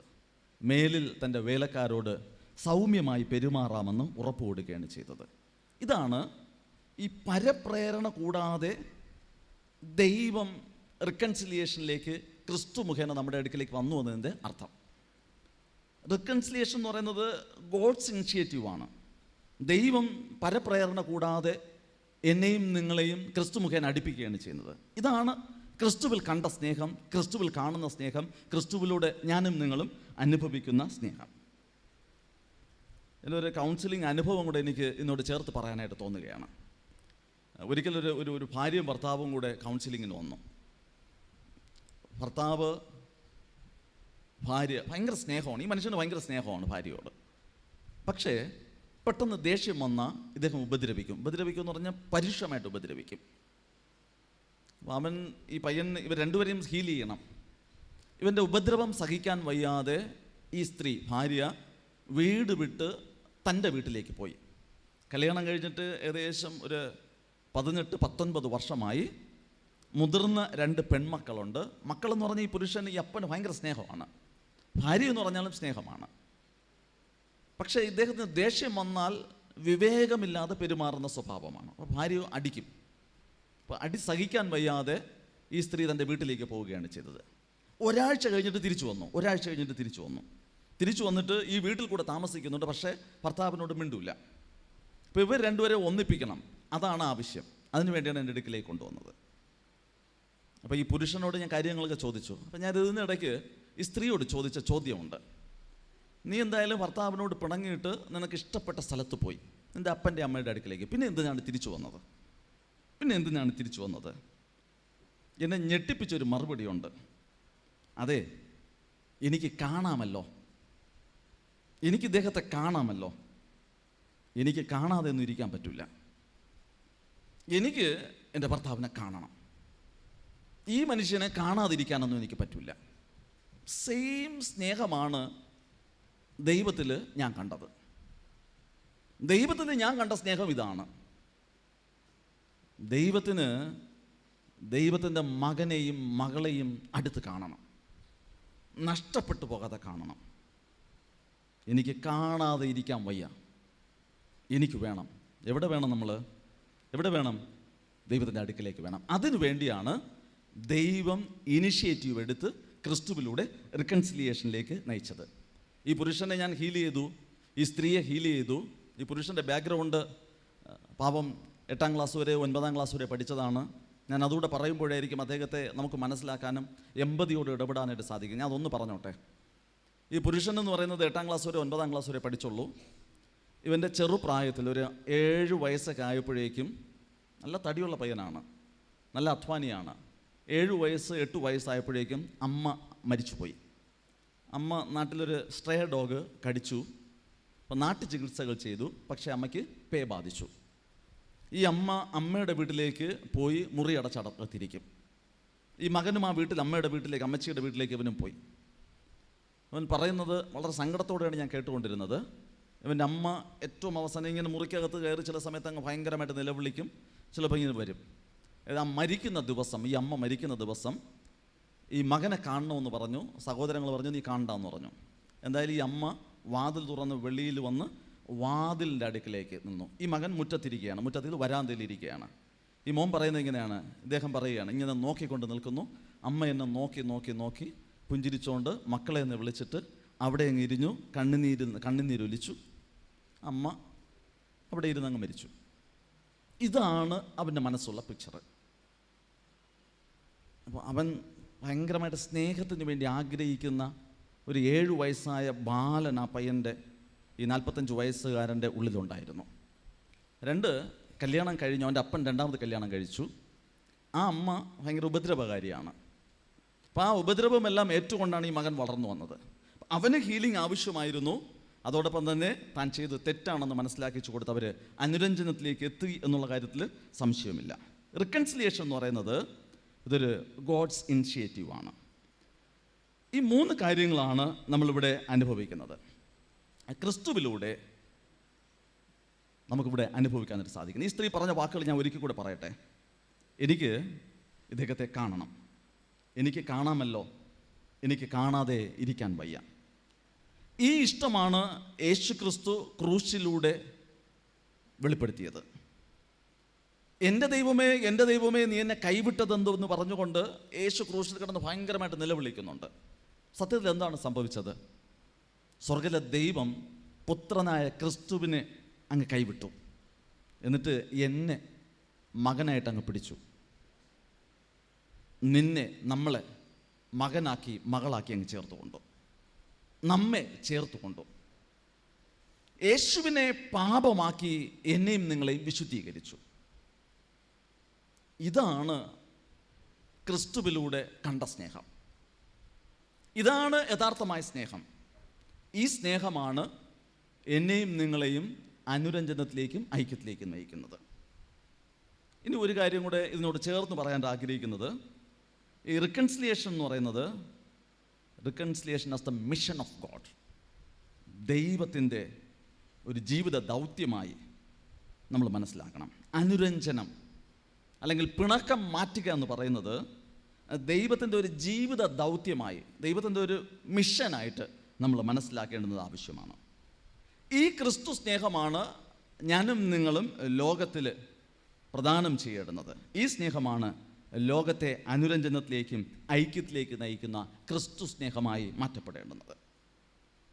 ഈ സ്നേഹത്തെ കൊണ്ട് മാത്രമേ ലോകത്തെ അനുരഞ്ജനത്തിലേക്കും ഐക്യത്തിലേക്ക് നയിക്കാനായിട്ട് സാധിക്കുകയുള്ളൂ. ഞാൻ ആമുഖമായി പറഞ്ഞപ്പോൾ നമ്മുടെ തിരുമേനി പറഞ്ഞതിനെക്കുറിച്ച് പറഞ്ഞു. ക്രിസ്തു സ്നേഹം കൊണ്ട് മാത്രമേ ലോകത്തെ അനുരഞ്ജനത്തിലേക്കും ഐക്യത്തിലേക്ക് നയിക്കാനായിട്ട് സാധിക്കുകയുള്ളൂ. One and only hope, one and only way എന്ന് വളരെ വ്യക്തമായിട്ട് നമ്മൾ അധ്യക്ഷ പ്രസംഗത്തിലൂടെ കേട്ടതാണ്. 3 കാര്യങ്ങളാണ് ഇവിടെ ഞാൻ പറഞ്ഞത്. 1, ഇൻ ക്രൈസ്റ്റ് എക്സ്പീരിയൻസ് എനിക്കും നിങ്ങൾക്ക് നൽകി. 2, നമ്മെ ന്യൂ ക്രിയേഷനാക്കി, ഫ്രഷാക്കി. 3, റിക്കൺസിലിയേഷൻ നൽകി, പിണക്കം തീർത്ത് ഒന്നാക്കി തീർത്തു. അപ്പോൾ ദൈവം ചെയ്യാനുള്ളത് ചെയ്തു, ദൈവം ചെയ്യാനുള്ളത് ചെയ്തു. ഇനി നമ്മുടെ ജോലിയാണ്, നമ്മുടെ ഉത്തരവാദിത്വമാണ്. അതാണ് നമ്മൾ അടുത്ത ഭാഗത്ത് വായിച്ച് കേട്ടത്. എന്താണ് കേട്ടത്? 18ാമത്തെ വാക്യത്തിലേക്ക് വരുമ്പോഴേക്ക് അവിടെ പറഞ്ഞിരിക്കുന്നത്, നിരപ്പിൻ്റെ ശുശ്രൂഷ ഞങ്ങൾക്ക് തന്നിരിക്കുന്നു. നിരപ്പിൻ്റെ ശുശ്രൂഷ നമുക്ക് തന്നിരിക്കുന്നു. അപ്പോൾ നിരപ്പിൻ്റെ ശുശ്രൂഷ നമ്മളെ ഏൽപ്പിച്ചിരിക്കുകയാണ്, അത് ചെയ്യണം. അതിന് അവിടെയാണ് എത്തിക്കൽ പോയിന്റ് ഓഫ് വ്യൂ, എത്തിക്സിൻ്റെ പ്രാധാന്യമുള്ളത്. എത്തിക്സ് ഞാൻ പറഞ്ഞു, സ്വഭാവം, പെരുമാറ്റം, ഡിസിഷൻ മേക്കിംഗ്, ഈ 3 മേഖലകളിലാണ് ഉണ്ടാകേണ്ടത്. ഇതൊരു പേഴ്സണലാണ്. പേഴ്സണലി ഞാൻ ആദ്യം പറഞ്ഞതിൽ ഡോക്ടറുടെ ഡിസിഷൻ മേക്കിംഗ് അതിനകത്തുണ്ടായിരുന്നു. എൻ്റെ വൈഫുമായി ബന്ധപ്പെട്ട കാര്യത്തിൽ ഡിസിഷൻ മേക്കിംഗ് ഉണ്ടായിരുന്നു. ആസ് എ കൗൺസിലർ എൻ്റെ കൗൺസിലറുടെ എത്തിക്കൽ പോയിന്റ് ഓഫ് ഉണ്ട്. ഓരോ പ്രൊഫഷൻ അതിൻ്റേതായ ഒരു എത്തിക്സ് ഉണ്ട്. അങ്ങനെയാണെങ്കിൽ ക്രിസ്തുവുമായി ബന്ധപ്പെട്ട് ദൈവം നൽകിയിരിക്കുന്ന ഉത്തരവാദിത്വം എന്ന് പറഞ്ഞാൽ ക്രിസ്തു സ്നേഹത്തിലുള്ള സ്വഭാവം, പെരുമാറ്റം, ഡിസിഷൻ മേക്കിംഗ്, ഈ 3 കാര്യങ്ങൾ ഉണ്ടാകേണ്ടുന്നത് ആവശ്യമാണ്. നിരപ്പിൻ്റെ ശുശ്രൂഷ നമുക്ക് തന്നിരിക്കുന്നു. ചെയ്യാമോ എന്നല്ല, ചെയ്യണം. ചെയ്യാമോ എന്ന ഒരു ആഹ്വാനം അങ്ങോട്ട് വയ്ക്കുന്നില്ല, ചെയ്യണം. ചെയ്യാനാണ് ദൈവം എന്നെയും നിങ്ങളെയും നമ്മെ വിളിച്ചിരിക്കുന്നത്. നമ്മൾ ഒരുമിച്ച് ഇത് ചെയ്യുമ്പോൾ ലോകം സൗഖ്യത്തിലേക്കും ആശ്വാസത്തിലേക്കും വിടുതലിലേക്കും നയിക്കപ്പെടും. ഡൈക്കോണിയ എന്നുള്ള വാക്കാണ് നൽകിയിരിക്കുന്നത്. അവിടെ നമ്മൾ ഈ ഹോട്ടലിൽ പോകുമ്പോൾ, ഡൈക്കോണിയ എന്ന വാക്കിൻ്റെ കറക്റ്റ് അർത്ഥം, ഹോട്ടലിൽ പോകുമ്പോൾ ഒരു വെയിറ്റർ വരും, എന്നിട്ട് നമ്മുടെ മുമ്പ് വെയിറ്റ് ചെയ്യും, നമുക്ക് എന്ത് വേണമെന്ന് ചോദിക്കാൻ. സെയിമാണ് ഈ ഡൈക്കോണി എന്ന വാക്കിൻ്റെ അർത്ഥം. ഇനി ആരും എന്നോട് ഇങ്ങനെ ചോദിച്ചു കളയല്, ദൈവം ഇത്രയും കാര്യങ്ങൾ ചെയ്തെങ്കിൽ ബാക്കി കാര്യം കൂടെ ദൈവത്തിന് ചെയ്തുകൂടെ? കാരണം ദൈവം എന്തൊക്കെ ചെയ്തു? ദൈവം ഇൻ ക്രൈസ്റ്റ് എക്സ്പീരിയൻസ് തന്നു, ന്യൂ ക്രിയേഷൻ ആക്കി, റിക്കൺസിലിയേഷൻ നൽകി. അങ്ങനെയാണെങ്കിൽ പിന്നെ ബാക്കിയുള്ളവരെയും അനുരഞ്ജനത്തിലേക്കും ഐക്യത്തിൽ നടത്തുന്ന ശുശ്രൂഷ ദൈവം അങ്ങ് ചെയ്താൽ പോരെ എന്നൊരു ചോദ്യം നമുക്കുണ്ടാകാം. ചോദ്യം നല്ലതാണ്, പക്ഷെ മറുപടി ഇതാണ്: ദൈവത്തിൻ്റെ പദ്ധതികൾ നടപ്പിലാക്കുന്നത് നമ്മിലൂടെയാണ്. ദൈവത്തിൻ്റെ പദ്ധതികൾ നടപ്പിലാക്കുന്നത് നമ്മിലൂടെയാണ്. 105-ാം യൂത്ത് കോൺഫറൻസിൽ ഒരു 375ഓളം പേര് ഒക്കെ വരുന്ന ഒരു ടീമിനെ ഇവിടെ കൊണ്ടുവന്നിരിക്കുന്നത് ദൈവത്തിൻ്റെ പദ്ധതികൾ ഇംപ്ലിമെൻ്റ് ചെയ്യാൻ വേണ്ടിയുള്ള ടീമായിട്ടാണ് കൂട്ടിച്ചേർത്തിരിക്കുന്നത്. റിക്കൺസിലിയേഷൻ മിനിസ്ട്രിക്ക് വേണ്ടി ദൈവം നമ്മെ വിളിച്ച് വേർതിരിച്ച് ആക്കി തീർത്തിരിക്കുന്നു. ഈ മിനിസ്ട്രി നമ്മൾ ചെയ്യണം. ഇപ്പോൾ ദൈവത്തെ പദ്ധതികൾ നടപ്പിലാക്കുന്നത് എന്നിലൂടെയാണ്, നിങ്ങളിലൂടെയാണ്, നമ്മിലൂടെയാണ്. അപ്പോൾ ദൈവത്തിൻ്റെ മിനിസ്ട്രി, മിഷൻ പൂർത്തീകരിക്കണമെങ്കിൽ അതിൽ എനിക്കും നിങ്ങൾക്കൊരു റോളുണ്ട്. എന്താണ് ആ റോള്? നമ്മുടെ റോൾ അത് ചെയ്തേ മതിയാവുകയുള്ളൂ. ഞാൻ ചില ഉദാഹരണങ്ങൾ വേദപുസ്തകം പറയുമ്പോൾ നമ്മുടെ റോൾ നമുക്ക് മനസ്സിലാകും. കാനാവിലെ കല്യാണത്തിലെ വീട്, അവിടെ ഒരു വിവാഹം മുടങ്ങിപ്പോകാവുന്ന സാഹചര്യമാണ്. നിങ്ങൾക്കറിയാമോ, പിശാച് തൻ്റെ മിനിസ്ട്രി ആരംഭിക്കുന്നത്, ഭൂമിയിൽ ആരംഭിക്കുന്നത് ആദം ഹവ്വ ദമ്പതികളുടെ കുടുംബത്തിനകത്ത് കയറി കുടുംബത്തെ കലക്കിക്കൊണ്ടാണ്. കുടുംബം കലക്കിയാണ് പിശാച്, അല്ലേ? ആരൊക്കെ കുടുംബത്തെ കലക്കുന്നോ അതെല്ലാം പിശാചിൻ്റെ ഏജൻ്റാണ്. കുടുംബം കലക്കികളെല്ലാം പിശാചിൻ്റെ ഏജൻ്റാണ്. അപ്പോൾ പിശാച് ഈ ആദം ഹവ്വ ദമ്പതികളുടെ കുടുംബത്തിനകത്ത് കയറിയിട്ട് ആ കുടുംബം കലക്കി. പക്ഷേ യേശു തൻ്റെ മിനിസ്ട്രി ചെയ്യുന്നത് ഇതുപോലെ പിശാച് പണി വച്ചിരുന്ന ഇടത്ത് ക്രിസ്തു ചെന്ന് ആ കുടുംബത്തെ പണിതുകൊണ്ടാണ് തൻ്റെ ശുശ്രൂഷ ആരംഭിക്കുന്നത്. കാനാവിലെ കല്യാണ വീട്ടിലൊരു പ്രശ്നമുണ്ടായി. ഒരു കുടുംബജീവിതം തകരുന്ന ഒരവസ്ഥയിലേക്ക് എത്തപ്പെട്ടു. എന്താണ് ചെയ്തത്? അവിടെയാണ് നമ്മുടെ റോള് നമ്മൾ പഠിക്കാനുള്ളത്. എന്താണ്? യേശു പറയുന്നുണ്ട്, ഈ കൽപ്പാത്രങ്ങളിൽ വെള്ളം നിറപ്പിൻ. യേശു ഒരു കാര്യം പറഞ്ഞു, വെള്ളം നിറപ്പാൻ പറഞ്ഞു. എന്ത് ചെയ്തു? ആ വേദഭാഗം പറയുന്നത് അവർ വക്കോളവും നിറച്ചു. അപ് ടു ബ്രിം എന്നാണ് ഇംഗ്ലീഷിൽ പറഞ്ഞിരിക്കുന്നത്. യൂത്ത് ചലഞ്ച് ഇതാണ്. ദൈവം കൂടെയുണ്ട് മിഷനിൽ, മിനിസ്ട്രിയിൽ. എൻ്റെയും നിങ്ങളുടെ ഉത്തരവാദിത്വം എന്താണെന്ന് ചോദിച്ചു കഴിഞ്ഞാൽ, ദൈവം ചിലത് പറയും, അത് ചെയ്യണം. അത് ചെയ്യണം. ദൈവം നമ്മോടൊപ്പം കൂടെയുണ്ട്, വിട്ടിട്ടൊന്നുമില്ല. നമ്മൾ ചെയ്യണത് വെള്ളം നിറപ്പിൻ. വെള്ളം നിറച്ചു. അടുത്ത് കോരി കൊണ്ടുപോയി കൊടുപ്പിൻ. 2 കാര്യങ്ങളാണ് അവിടെ പറഞ്ഞത്. വെള്ളം നിറപ്പിൻ, അവർ വെള്ളം നിറച്ചു. 2, കോരി കൊണ്ടുപോയി കൊടുപ്പിൻ. അവരതനുസരിച്ചു. അനുസരിച്ചപ്പോൾ എന്ത് സംഭവിച്ചു? അത്ഭുതമുണ്ടായി. യോഹന്നാൻ സുവിശേഷം 2-ാം അധ്യായം 5-ാം വാക്യത്തിൽ മനോഹരമായൊരു വാക്ക് ഇങ്ങനെയുണ്ട്: അവൻ, യേശു, നിങ്ങളോട് എന്തെങ്കിലും കൽപ്പിച്ചാൽ അത് ചെയ്യുവിൻ. യേശു നിങ്ങളോട് എന്തെങ്കിലും കൽപ്പിച്ചാൽ അത് ചെയ്യുവിൻ. ഇതാണ് നമ്മളെ ഏൽപ്പിച്ചിരിക്കുന്ന പ്രധാനപ്പെട്ട മിഷൻ. റിക്കൺസിലിയേഷനിലേക്കും യൂണിറ്റിയിലേക്കും പോകുന്ന മിനിസ്ട്രി ചെയ്യുമ്പോൾ യേശു എന്താണോ കൽപ്പിക്കുന്നത് അത് ചെയ്യണം. ആ ഒരു മിനിസ്ട്രിയാണ് നമ്മെ ഏൽപ്പിച്ചിരിക്കുന്നത്. ഇവിടെ എന്തൊക്കെയാണ് ചെയ്തത്? ഒന്ന്, അവർ ഒബീഡിയൻ്റ് ആയിരുന്നു. നമ്മളെ ഏൽപ്പിച്ചിരിക്കുന്ന ഈ മിഷനിൽ നമ്മുടെ പാർട്ടായി തീരണമെങ്കിൽ ഒന്ന്, എന്താണോ പറയുന്നത് അതനുസരിക്കണം, ഒബീഡിയൻസ്. രണ്ട്, ഡോണ്ട് ഗീവ് അപ്പ് എന്ന് പറയും. ഡോണ്ട് ഗീവ്, കളഞ്ഞിട്ട് കളയില്ല. അയ്യോ ഇതെന്തോന്ന് പറ്റൂല എന്ന് പറഞ്ഞ് കളഞ്ഞിട്ട് പോകരുത്. അങ്ങനെയാണെങ്കിൽ മോശ എത്ര പ്രാവശ്യം കളഞ്ഞിട്ട് പോകണമായിരുന്നു? മോശ യാത്ര ചെയ്ത് ഇസ്രായേൽ ജനത്തെയും കൊണ്ട് യാത്ര ചെയ്ത് ചെങ്കടലിൻ്റെ മുമ്പ് നിൽക്കുകയാണ്. നമുക്ക് എല്ലാവർക്കും അറിയാവുന്ന കഥയാണ്, സംഭവമാണ്. ചെങ്കടലിൻ്റെ മുമ്പിൽ നിൽക്കുകയാണ്. മോശ എന്ന് ദൈവത്തോട് വിളിക്കും, ദൈവമേ എന്ത് ചെയ്തിട്ട്? ദൈവം ആ ഭാഗം വായിച്ച് പുറപ്പാട് 14:15 വായിച്ചാൽ ദൈവം പറയുന്നത്, നീ എന്തിന് ഇങ്ങനെ കിടന്ന് സംസാരിച്ചുകൊണ്ടിരിക്കുന്നത്? എന്നെ കിടന്ന് നിലവിളിക്കുന്നത്? മുന്നോട്ട് പോകാനാണ് പറയുന്നത്. കാണുന്നത് ചെങ്കടലാണ്. പക്ഷേ എന്താണ് സംഭവിച്ചത്? അവർ മുന്നോട്ട് പോകും തോറും ചെങ്കടൽ മാറിക്കൊടുത്തു. മുന്നോട്ട് പോകാനാണ്. കാഴ്ചയിൽ പ്രതികൂലങ്ങൾ ധാരാളമുള്ളതായിട്ട് തോന്നും. പക്ഷേ ക്രിസ്തുവിൻ്റെ സ്നേഹത്തിലുള്ള റിക്കൺസിലിയേഷൻ്റെയും യൂണിറ്റിയുടെയും മിനിസ്ട്രി ഞാനും നിങ്ങളും ഏറ്റെടുത്ത് ചെയ്ത് മുന്നോട്ട് പോകുമ്പോൾ വഴി നമുക്കായി തുറക്കപ്പെടും. മോശയോട് പറഞ്ഞത് മുന്നോട്ട് പോ. കർത്താവ് പറയുന്നത് ചെങ്കടലുണ്ട്, അതൊക്കെ എനിക്കറിയാം, നീ മുന്നോട്ട് പോ. പിന്നോട്ട് പോകാനായിട്ട് നമ്മളെ വിളിച്ചിട്ടില്ല കേട്ടോ. എഫെസ്യർക്ക് എഴുതിയ ലേഖനം 6-ാം അധ്യായം 10 മുതൽ 20 വരെ വായിച്ചാൽ അവിടെ സർവായുധ വർഗത്തെക്കുറിച്ച് പറയുന്നുണ്ട്. അതിൽ ഹെൽമെറ്റായിട്ട് രക്ഷയെക്കുറിച്ചും, ബ്രസ്റ്റ് പ്ലേറ്റായിട്ട് നീതി എന്ന കവചത്തെക്കുറിച്ചും, ബെൽറ്റായിട്ട് സത്യത്തെക്കുറിച്ചും, കാലിൽ ഷൂ ആയിട്ട് സമാധാന സുവിശേഷത്തെക്കുറിച്ചും, ഒരു കയ്യിൽ വാളായിട്ട് ദൈവവചനത്തെക്കുറിച്ചും, ഒരു കയ്യിൽ പരിചയമായിട്ട് നമ്മുടെ ഡോറ് പോലുള്ള വലിയ പരിചയമായിട്ട് ദൈവത്തിൻ്റെ വചനത്തെക്കുറിച്ചും പറയുന്നുണ്ട്. ബാക്കിലുള്ള പ്രൊട്ടക്ഷനെ കുറിച്ച് പറയുന്നില്ല. ഫ്രണ്ട് കംപ്ലീറ്റ് പ്രൊട്ടക്ഷനെ കുറിച്ച് പറയുന്നു, ബാക്ക് പ്രൊട്ടക്ഷനെ കുറിച്ച് പറയുന്നില്ല. എന്ന് പറഞ്ഞാൽ വിളിച്ചിരിക്കുന്നത് മുന്നോട്ട് പോകാനാണ്, പിന്നോട്ട് പോകാനല്ല, മുന്നോട്ട് പോകാനാണ് നമ്മൾ വിളിച്ചിരിക്കുന്നത്. മറ്റൊരർത്ഥം കൂടെ ഉണ്ട്. നമ്മുടെ ഈ മിനിസ്ട്രി നമ്മൾ ഏൽപ്പിച്ചിരിക്കുന്ന ഈ റിക്കൺസിലിയേഷൻ്റെയും പീസിൻ്റെയും ദൈവസ്നേഹത്തെയൊക്കെ പകരുന്ന മിനിസ്ട്രി ഒറ്റയ്ക്ക് ചെയ്യാന്നുള്ളതല്ല. പകരം ഒരു റോമൻ പട്ടാളക്കാരുടെ ഒരു ഗണത്തിൽ പറഞ്ഞു കഴിഞ്ഞാൽ ഇപ്പോൾ ഇവിടെ 3 പേര് ഇരിപ്പുണ്ട്. ഇതുപോലെ നടുക്കിരിക്കുന്ന ആളിൽ നിന്ന് വലതുവശത്തും ഇടതുവശത്തും ഇരിക്കുന്ന ആളിനെ അറിയാം. ഇവർ പരസ്പരം പ്രൊട്ടക്റ്റ് ചെയ്താണ് പോകുന്നത്. ആ ഒരു കവചത്തിലായിരിക്കും അവർ പോകുന്നത്. ഓർക്കുക, ക്രിസ്തുവിൻ്റെ ഈ ശുശ്രൂഷയിൽ നമുക്കൊരു റോളുണ്ട്, അത് നമ്മൾ ചെയ്തേ മതിയാകുകയുള്ളൂ. അപ്പോൾ മോശയോട് മുന്നോട്ട് പോകാൻ പറഞ്ഞു. അപ്പോൾ ഈ ശുശ്രൂഷ ഭംഗിയായിട്ട് ചെയ്യണമെങ്കിൽ ഒന്ന്, ഒബീഡിയൻസ് വേണം. 2, ഗീവ് അപ്പ് ചെയ്യരുത്, ഉപേക്ഷിച്ച് കളയരുത്. Don't give up. പകരം മുന്നോട്ട് പോകാനായിട്ടാണ് ആവശ്യപ്പെടുന്നത്. യോഹന്നാൻ സുവിശേഷം 21:10 അവർ യേശു അവരോട് വന്ന് പറഞ്ഞിട്ട് ഇപ്പോൾ പിടിച്ചതിൽ ചില മീനിങ് കൊണ്ടുവരാനായിട്ട് പറയുന്നുണ്ട്.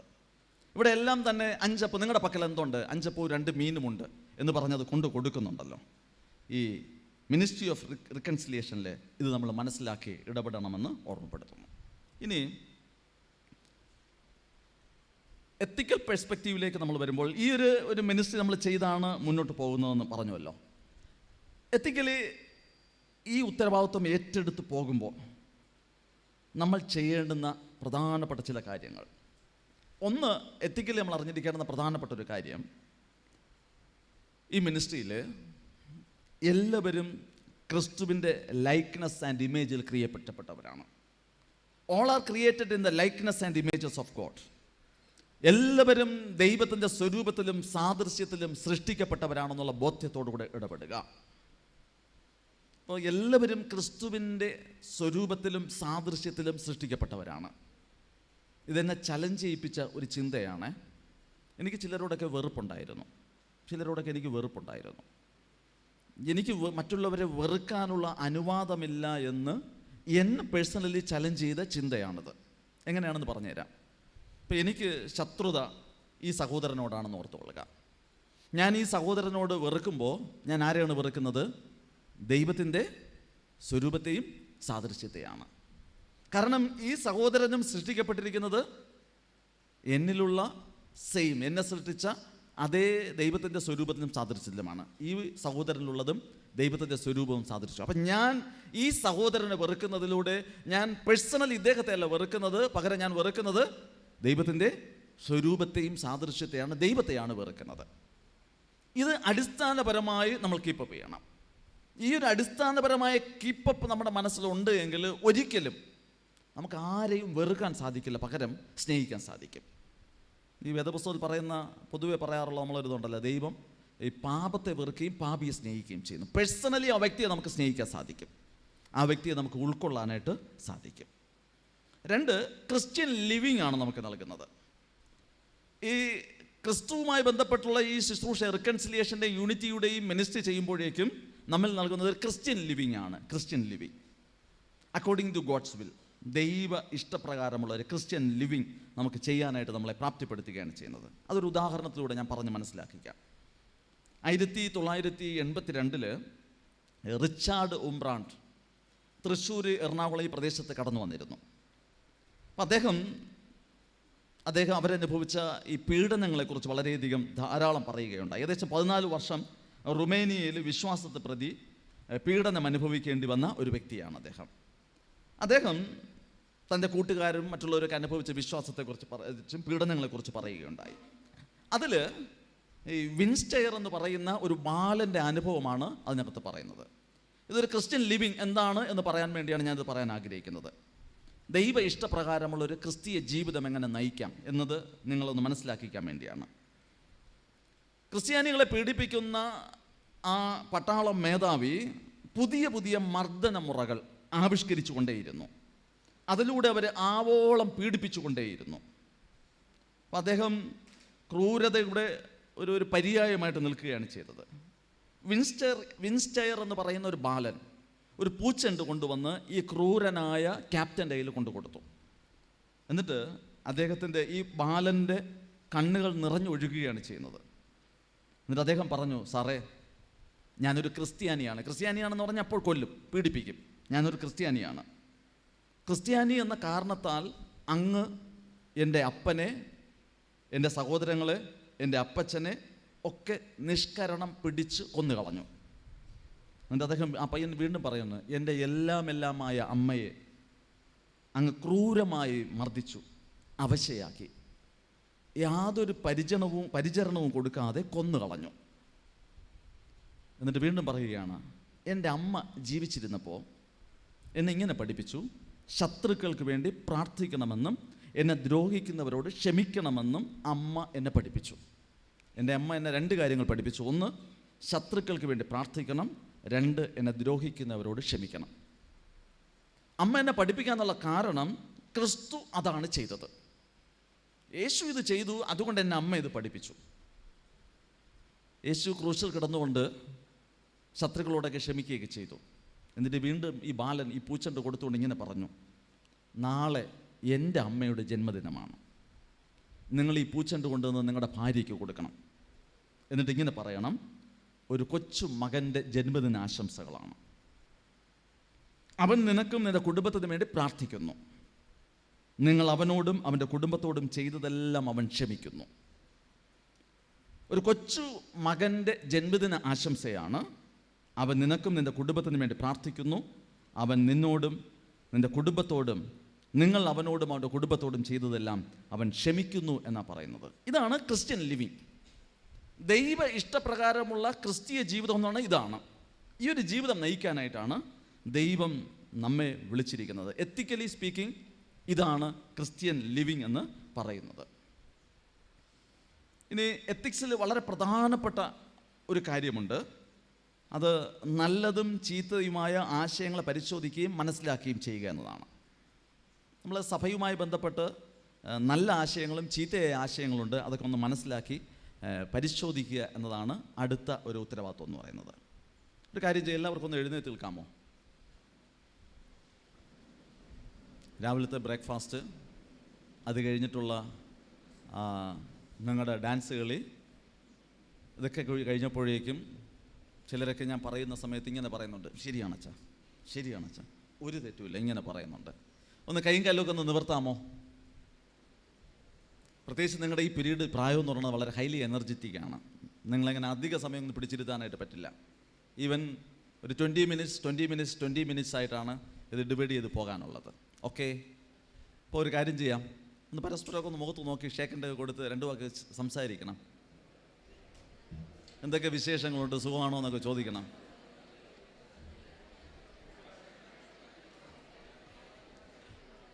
പെൺകുട്ടികൾ സംസാരിക്കണമെങ്കിലേ നിങ്ങൾക്ക് ഉന്മേഷം വരുവുള്ളൂ.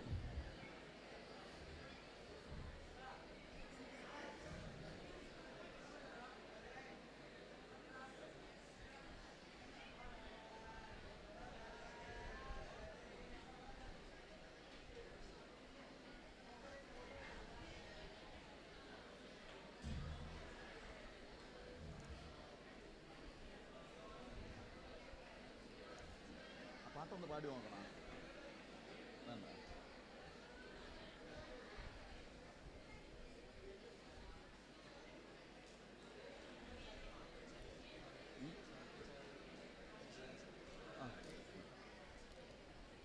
ചുറ്റുവട്ടത്തൊക്കെ ഒന്ന് നോക്കിയിട്ട് സമാധാനത്തോടെ ഇരുന്നോളണം.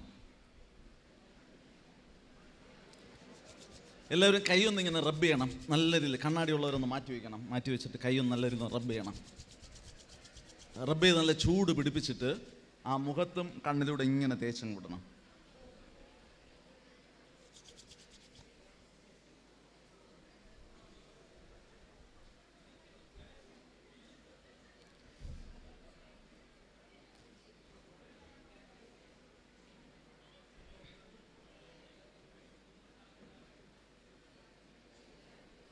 നമ്മുടെ വിഷയം ഏതാണ്?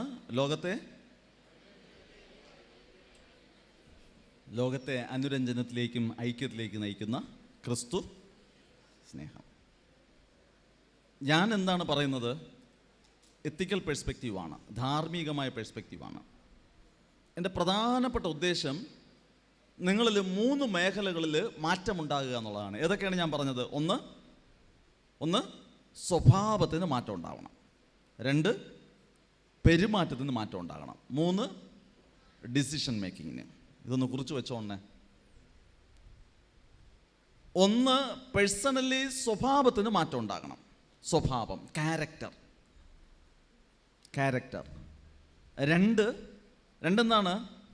ബിഹേവിയർ, പെരുമാറ്റം എന്ന് പറഞ്ഞാൽ മറ്റുള്ളവരോട് ഇടപെടുന്നത്. 3 ഡിസിഷൻ മേക്കിംഗ്. നമുക്കെല്ലാവർക്കും ഉണ്ടാകേണ്ടുന്ന ലൈഫ് സ്കില്ലിൽ വളരെ പ്രധാനപ്പെട്ടതാണ് ഡിസിഷൻ മേക്കിംഗ് എന്ന് പറയുന്നത്. തീരുമാനം എടുക്കാനുള്ള കഴിവ്, ലൈഫ് സ്കിൽസ്. ഈ കുഞ്ഞുങ്ങളൊക്കെ വളർന്നു വരുമ്പോഴേക്കും ലൈഫ് സ്കില്ലിൽ ഉണ്ടാകേണ്ടുന്ന പ്രധാനപ്പെട്ട കാര്യമാണ്. ധാരാളം ലൈഫ് സ്കിൽസ് ഉണ്ട്. അതിലൊന്നാണ് ഡിസിഷൻ മേക്കിംഗ്. ശരിയായ സമയത്ത് ശരിയായ തീരുമാനം എടുക്കാനായിട്ട് സാധിക്കുക എന്നുള്ളത്. അത് വിവാഹമായിക്കൊള്ളട്ടെ, തൊഴിലായിക്കൊള്ളട്ടെ, എന്തോ ആകട്ടെ. നിങ്ങളൊക്കെ ആ ഒരു പീരീഡാണ്, ഡിസിഷൻ മേക്കിങ്ങിൻ്റെ ഒരു പീരീഡാണ്. ഇങ്ങനെ ടോസ് ഇട്ടല്ല എടുക്കുക എന്നുള്ളത്. ഫിസിക്കലി ചില കാര്യങ്ങൾ കണ്ടുകൊണ്ടല്ല തീരുമാനങ്ങൾ എടുക്കാനുള്ളത്. അങ്ങനെയൊന്നും തീരുമാനങ്ങൾ എടുക്കരുത്. അടുത്ത കാലത്ത് ഒരു ഫാമിലി കൗൺസിലിങ്ങിന് വേണ്ടി ഒരു കപ്പിൾസ് വന്നു. കപ്പിൾസിൽ പെൺകുട്ടിയാണ് വന്നത്. ഈ പെൺകുട്ടി ഈ പയ്യനെ കല്യാണം കഴിക്കാനായിട്ട് സമ്മതിച്ചതിനുള്ള പ്രധാനപ്പെട്ട കാരണം എന്താണെന്ന് അറിയാമോ? 1 പയ്യനെ ഇഷ്ടപ്പെട്ടത് കൊണ്ടല്ല, സിമ്പതിയാണ്. എന്തൊക്കെയാണ് കാരണം? 1 അവൻ്റെ പപ്പയ്ക്ക് വയ്യ. 2 അവൻ്റെ അമ്മയ്ക്ക് ക്യാൻസർ ആയിരുന്നു. ഈ ഒരു സിമ്പതിയാണ് ഈ പെൺകുട്ടിയെ ഇവനുമായുള്ള വിവാഹത്തിന് സമ്മതിക്കാനായിട്ട് കാരണമായി തീർന്നത്. ദയവ് ചെയ്ത് ഒരാൾ പോലും സിമ്പതി കൊണ്ട് വിവാഹം കഴിക്കരുത്. സിമ്പതി അവിടെ കാണും, കുടുംബം കാണില്ല. സിമ്പതി അല്ല ഡിസിഷൻ മേക്കിങ്ങുള്ള ഘടകമായി നിൽക്കുന്നത്. ഓക്കെ, ഞാൻ എൻ്റെ വിഷയത്തിലേക്ക് തിരിച്ചു വരട്ടെ. അടുത്തൊരു പോയിന്റ് ഞാൻ നിങ്ങളോട് പറയാൻ ആഗ്രഹിക്കുന്നത് നല്ലതും ചീത്തയുമായ ആശയങ്ങളെ പരിശോധിച്ച് മനസ്സിലാക്കി ഇടപെടുക എന്നുള്ളതാണ്. ശരിയായ ആശയം ലൈഫിൽ ഒരു പ്രോപ്പറായുള്ള ചോയ്സ് ഉണ്ടാകണം. അപ്പോൾ ക്രിസ്ത്യൻ എത്തിക്സുമായിട്ട് ബന്ധപ്പെട്ട്, ക്രിസ്ത്യൻ ലൈഫുമായിട്ട് ബന്ധപ്പെട്ട് എങ്ങനെയാണ്? വേദപുസ്തകത്തിലെ ചില വാക്യങ്ങൾ പറഞ്ഞിട്ട് 1-2 കാര്യങ്ങൾ അതുമായിട്ട് ബന്ധപ്പെട്ട് പറയാൻ ആഗ്രഹിക്കുന്നു. നല്ലതും ചീത്തയുമായ ആശയങ്ങളെ പരിശോധിക്കുകയും മനസ്സിലാക്കുകയും ചെയ്യുക എന്നുള്ളത്. 1 തിമോത്തിയോസ് 4:1 വാക്യം ഇങ്ങനെയാണ് പറയുന്നത്: ഭാവി കാലത്ത് വ്യാജാത്മാക്കളുടെയും ഭൂതങ്ങളുടെയും ഉപദേശങ്ങളെയും ആശ്രയിച്ചുകൊണ്ട് ഫോഷ്ക് പറയുന്നവരുടെ കപടത്താൽ വിശ്വാസം ത്യജിക്കുമെന്ന് ആത്മാവ് തെളിവായി പറയുന്നു. ഭാവി കാലത്ത് ചില തെറ്റായ ഉപദേശങ്ങൾ കടന്നു വരാം. അതുകൊണ്ട് നല്ലതും തീയതയുമായ ആശയങ്ങൾ, ശരിയായും തെറ്റുമായ ആശയങ്ങൾ മനസ്സിലാക്കി അതിൽ ശരി തിരഞ്ഞെടുക്കണമെന്ന് പറയുന്നു. വെളിപാട് പുസ്തകം 2:14 പെർഗമോസ് സഭയുടെ ദൂതിൽ ഇങ്ങനെ പറയുന്നുണ്ട്: ബിലയാമിൻ്റെ ഉപദേശം പിടിച്ചിരിക്കുന്നവർ അവിടെ ഉണ്ട്, തെറ്റായ ചില ഉപദേശങ്ങൾ സഭയ്ക്കകത്തുണ്ട്, സൂക്ഷിക്കുക എന്ന് പറയുന്നു. വെളിപാട് പുസ്തകം 2:20 അവിടെ മറ്റൊരു സഭയ്ക്ക് പറയുന്ന ദൂതിനകത്ത് പ്രവാചകി എന്ന് പറഞ്ഞ്, എങ്കിലും താൻ പ്രവാചകി എന്ന് പറഞ്ഞു, ദുർനടപ്പ് ആചരിപ്പാനും വിഗ്രഹാർപ്പിതം തിന്നാനും എൻ്റെ ദാസന്മാരെ ഉപദേശിക്കുകയും തെറ്റിച്ചു കളയുകയും ചെയ്യുന്ന ഇസബേൽ എന്ന സ്ത്രീ നിങ്ങളുടെ ഇടയിലുണ്ട് എന്നൊരു കുറ്റം ഞാൻ നിങ്ങളോട് പറയുന്നു. ഇങ്ങനെ തെറ്റായ ഉപദേശം ധാരാളമായിട്ട് സഭയ്ക്കകത്ത് കടന്നു വന്നിരിക്കുന്നു. അപ്പം അത് സമൂഹത്തിലുമുണ്ട്. ഇതിൽ ശരിയായുള്ളത് തിരിച്ചറിയാനായിട്ട് സാധിക്കണം. വേദപുസ്തക അടിസ്ഥാനത്തിൽ ശരി ഏതാണ് തെറ്റ് ഏതാണെന്ന് നമ്മൾ തിരിച്ചറിയേണ്ടുന്നത് ആവശ്യമാണ്. ഇത് വേദപുസ്തകത്തിൻ്റെ കാലഘട്ടത്തിൽ ഇങ്ങനെയുള്ള ഉപദേശങ്ങളുണ്ടെങ്കിൽ ഇന്ന് എന്താണ്? ഇതാണ് എൻ്റെ ഉത്തരവാദിത്തം. ഈ കാലഘട്ടത്തിൽ, ഞാനും നിങ്ങളും ജീവിക്കുന്ന ഈ കാലഘട്ടത്തിൽ യൂത്ത് അനുഭവിക്കുന്ന തെറ്റായ ഉപദേശത്തിൻ്റെ ചലഞ്ച് എന്താണ്? ഈ സാത്താനിക് ബൈബിൾ, സാത്താനിക് ചർച്ച് കേട്ടിട്ടുണ്ടല്ലോ. സാത്താനിക് ചർച്ച്, സാത്താനിക് ബൈബിൾ എന്നൊക്കെ പറയുന്നത്. ഇതിൽ സാത്താനിക് ബൈബിൾ പറയുന്ന ചില കാര്യങ്ങളുണ്ട്. ഇത് നമ്മുടെയൊക്കെ സഭയ്ക്കകത്തും സമൂഹത്തിനകത്തും ഒക്കെ കടന്നുകൂടിയോ ഒന്ന് അന്വേഷിക്കണം കേട്ടോ. 4 എഴുത്തുകാരാണ് സാത്താനിക് ബൈബിൾ എഴുതിയിട്ടുള്ളത്. അവരെക്കുറിച്ചൊക്കെ പറയുന്നത് വേറെ ലെവലിലാണ് പറയുന്നത്, നമുക്കത് പിന്നീട് നോക്കാം. അതിൻ്റെ കണ്ടന്റ് ഞാൻ ഒന്ന് പറഞ്ഞോട്ടെ. ഒന്ന്, അവർ പറയുന്നത് 10 കൽപ്പനകളെ ചലഞ്ച് ചെയ്യുന്നു. 10 കൽപ്പനകൾ വേണ്ട, 10 കൽപ്പന വേണ്ട എന്നുള്ള ഉപദേശമാണ് ഒന്നാമതായിട്ട് ഈ സാത്താൻ്റെ സഭക്കാർ മുന്നോട്ട് വയ്ക്കുന്നത്. ചിലരൊക്കെ ഇങ്ങനെ പഠിപ്പിക്കാറുണ്ട്, പഴയ നിയമം വേണ്ട എന്ന്. ചില വ്യാഖ്യാതാക്കൾ പറയുന്നത് ഇവരെല്ലാം തന്നെ ഇവരുടെ ഏജൻ്റാണെന്നാണ്. 2, ഈ സാത്താൻ്റെ സഭ നൽകുന്ന ഒരു ദുരുപദേശം, ഇത് നമ്മൾ ഫോളോ ചെയ്യുന്നുണ്ടോ എന്നൊന്ന് പരിശോധിക്കണേ. മറ്റുള്ളവർ നിങ്ങളോട് എങ്ങനെ പെരുമാറുന്നുവോ അങ്ങനെ നിങ്ങൾ മറ്റുള്ളവരോടും പെരുമാറണം. നീ എന്നോട് എങ്ങനെ പെരുമാറുന്നു അതുപോലെ ഞാനും പെരുമാറും. ഇത് സാറ്റാനിക് ബൈബിളിൻ്റെ ടീച്ചിങ് ആണ്. വേദപുസ്തകം എന്നാണ് പഠിപ്പിക്കുന്നത്. മറ്റുള്ളവർ എന്നോട് എങ്ങനെ പെരുമാറണമെന്ന് ഞാൻ ആഗ്രഹിക്കുന്നുവോ അതുപോലെ ഞാൻ മറ്റുള്ളവരോട് പെരുമാറണം. ഈ സഹോദരൻ എങ്ങനെ എന്നോട് പെരുമാറണമെന്ന് ഞാൻ ആഗ്രഹിക്കുന്നുവോ അതുപോലെ ഞാൻ അദ്ദേഹത്തോട് പെരുമാറണം. എന്നാൽ ഇതിനെ റിവേഴ്സ് ചെയ്തുകൊണ്ട് സാത്താനിക് ബൈബിൾ പഠിപ്പിക്കുന്നത് അദ്ദേഹം എന്നോട് എങ്ങനെ പെരുമാറുന്നുവോ അതേ നാണയത്തിൽ ഞാൻ തിരിച്ചു പെരുമാറണം. കണ്ടോ? തെറ്റായ ഉപദേശങ്ങളെ തിരിച്ചറിയാനായിട്ട് നമുക്ക് സാധിക്കണം. പല്ലിന് പകരം പല്ല്, പല്ലിന് പകരം പല്ല്. അവ എനിക്ക് ഒരു പണി വെച്ചാൽ ഞാൻ ഒരു പണി കൊടുക്കും. ഒരടി അടിച്ചു ഒരടി, ഒരു ഇടി ഇടിച്ചു ഒരിടി. സാറ്റാനിക് സെക്സ്, ലൈംഗിക സ്വാതന്ത്ര്യം വേണം. ഇഷ്ടം പോലെ സെക്സ് സാറ്റാനിക് സെക്സ് ആണ്. ലൈംഗിക സ്വാതന്ത്ര്യം വേണം. എൻ്റെ ഇഷ്ടം അനുസരിച്ച് ഞാൻ ഈ ലൈംഗികതയിൽ ഇടപെടുമെന്നാണ് പറയുന്നത്. വേദോസം എന്താ പറയുന്നത്? ഇറ്റ് ഈസ് എ ബ്ലെസ്സിങ്, ദൈവത്തിൻ്റെ ദാനം. അത് വിശുദ്ധിയോടുകൂടെ കൈകാര്യം ചെയ്യണം. ഇത് കുടുംബജീവിതത്തിനകത്ത് ദൈവം നൽകിയിരിക്കുന്ന വരദാനം. രണ്ടും തമ്മിലുള്ള വ്യത്യാസം കണ്ടോ? ഇനി 5ാമത് ഈ സാറ്റാനിക് ബൈബിൾ പഠിപ്പിക്കുന്നത് സ്വന്തം താല്പര്യങ്ങളെ, ലൈംഗിക താല്പര്യങ്ങളെ അന്വേഷിച്ച് കണ്ടുപിടിക്കാനും അത് ആസ്വദിക്കുവാനും വ്യക്തികളെ അനുവദിക്കുന്നു. ഓരോരുത്തരുടെയും സെക്ഷുവൽ ഡിസൈർസ് അന്വേഷിച്ച് കണ്ടുപിടിക്കണം. എന്നിട്ട് അത് ആസ്വദിക്കുവാനായിട്ട് വ്യക്തികളെ അനുവദിക്കുകയാണ് ചെയ്യുന്നത്. ഇന്ന് കുടുംബങ്ങൾ അഭിമുഖീകരിക്കുന്ന ഒരു പ്രശ്നം ഈ ഒരു മേഖലയാണ് യൂത്ത്. ഞാനത് പറയാതെ പോയാൽ ശരിയാകില്ല. അടുത്ത കാലത്ത് ഒരു കപ്പിൾസിൻ്റെ ഇടയിൽ ഉണ്ടായിരിക്കുന്ന ഏറ്റവും വലിയൊരു പ്രശ്നം ഈ ധാരാളം പോണോഗ്രാഫിക് വീഡിയോസ് മൊബൈലിലും ഇൻ്റർനെറ്റ് മറ്റു മേഖലയിലൂടെ നമുക്ക് കാണാൻ കിട്ടുന്നുണ്ടല്ലോ. ഇത് കണ്ടിട്ട് ഇതൊക്കെ തന്നെ ഇന്ത്യൻ കോണ്ടക്സ്റ്റിലുള്ള രീതിയിലുള്ള പെൺകുട്ടികളോടും പരസ്പരമൊക്കെ ഒന്ന് പെരുമാറാനായിട്ട് ശ്രമിക്കുമ്പോൾ കുടുംബത്തിനകത്ത് അത് ഇംപ്ലിമെൻ്റ് ചെയ്യാൻ സാധിക്കാതെ വരുമ്പോൾ ഉണ്ടാകുന്ന ഭയങ്കരമായ പ്രശ്നങ്ങൾ ഉണ്ടാകുന്നുണ്ട്. ഇതൊരു ബ്ലെസ്സിങ് ആണ്. വളരെ പക്വതയോടെ ഇടപെടുവാനായിട്ട് സാധിക്കണം. എബ്രായ ലേഖനം അതുകൊണ്ടാണ് പറയുന്നത് വിവാഹം മാന്യവും കിടക്ക നിർമ്മലവുമായിരിക്കട്ടെ എന്ന് പറയുന്നതിൻ്റെ അർത്ഥം. അപ്പോൾ സ്വന്തം ലൈംഗിക താല്പര്യങ്ങളെ അന്വേഷിച്ച് കണ്ടുപിടിക്കണം, അത് ആസ്വദിക്കുവാൻ വ്യക്തികളെ അനുവദിക്കണം. ഇനി ദൈവം എന്നതിന് പകരം സാത്താനെ ഉയർത്തി കാണിക്കണം. സാത്താനെ ഉയർത്തുക എന്ന് പറഞ്ഞു കഴിഞ്ഞാൽ ഈ ദൈവത്തിന് സ്ഥാനമില്ല, പകരം സ്വയം ഉയർത്തിയാലും മതി. നിഗളം ഓരോ വ്യക്തിയും അവനവൻ്റെ ദൈവമായിരിക്കണം. ഞാൻ പറയുന്നതാണ്, ഞാൻ പറയും, എൻ്റെ ഇഷ്ടം, ഇതൊക്കെ അതിൻ്റെ ഒരു ഔട്ട്കം ആണെന്ന് മനസ്സിലാക്കുക. അടുത്ത് പറയുന്ന ഉപദേശം, നീ മാറ്റം വരാത്ത ക്രിസ്ത്യാനിയായിരിക്കണം. ക്രിസ്ത്യാനി ആകുന്നതിന് മുമ്പ് നീ എന്തൊക്കെ പാപം ചെയ്തിരുന്നോ അതിൽ തുടർന്നുകൊണ്ടേയിരിക്കണം. നീ എന്തൊക്കെ ചെയ്തുകൊണ്ടിരുന്നോ അതെല്ലാം അതുപോലെ തുറന്നുകൊണ്ടിരിക്കണം. അടുത്ത് പറയുന്നത്, സെക്ഷൽ അപ്പീലിലൂടെ ഒരു മനുഷ്യനെ അട്രാക്ട് ചെയ്യണം, കൺട്രോൾ ചെയ്യണം. സെക്ഷൽ അപ്പീലിലൂടെ വസ്ത്രം, ഡ്രസ് കോഡ്, ബോഡി എക്സ്പ്രഷൻ. ചില പയ്യന്മാരിട്ടിരിക്കുന്ന പാൻറ് കണ്ടാൽ തോന്നുമ്പോൾ ഇപ്പം താഴെ വീണു പോകുന്നു.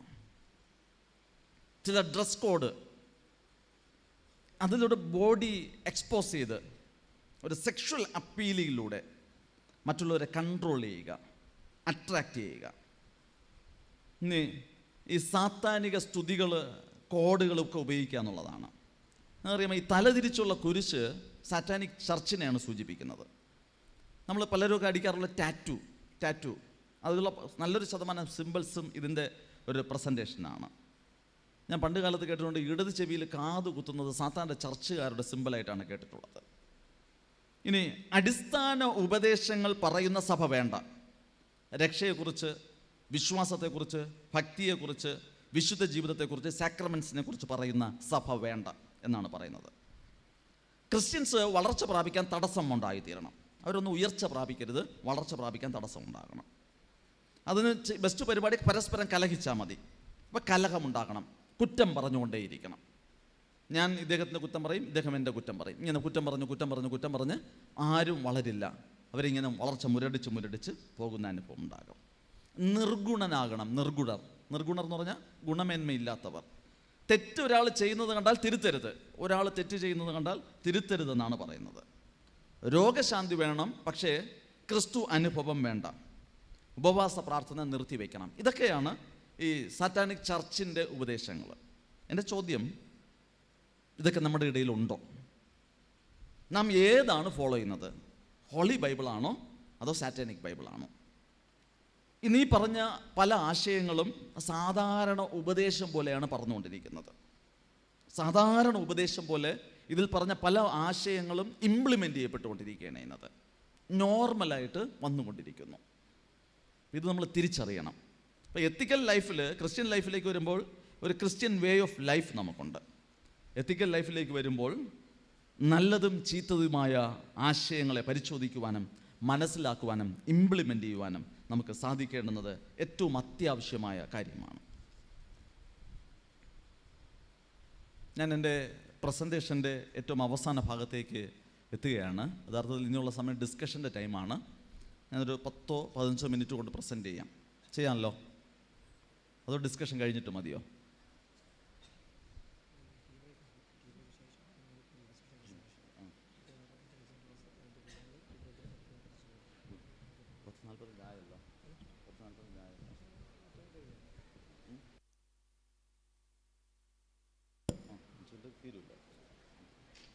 ഓക്കെ,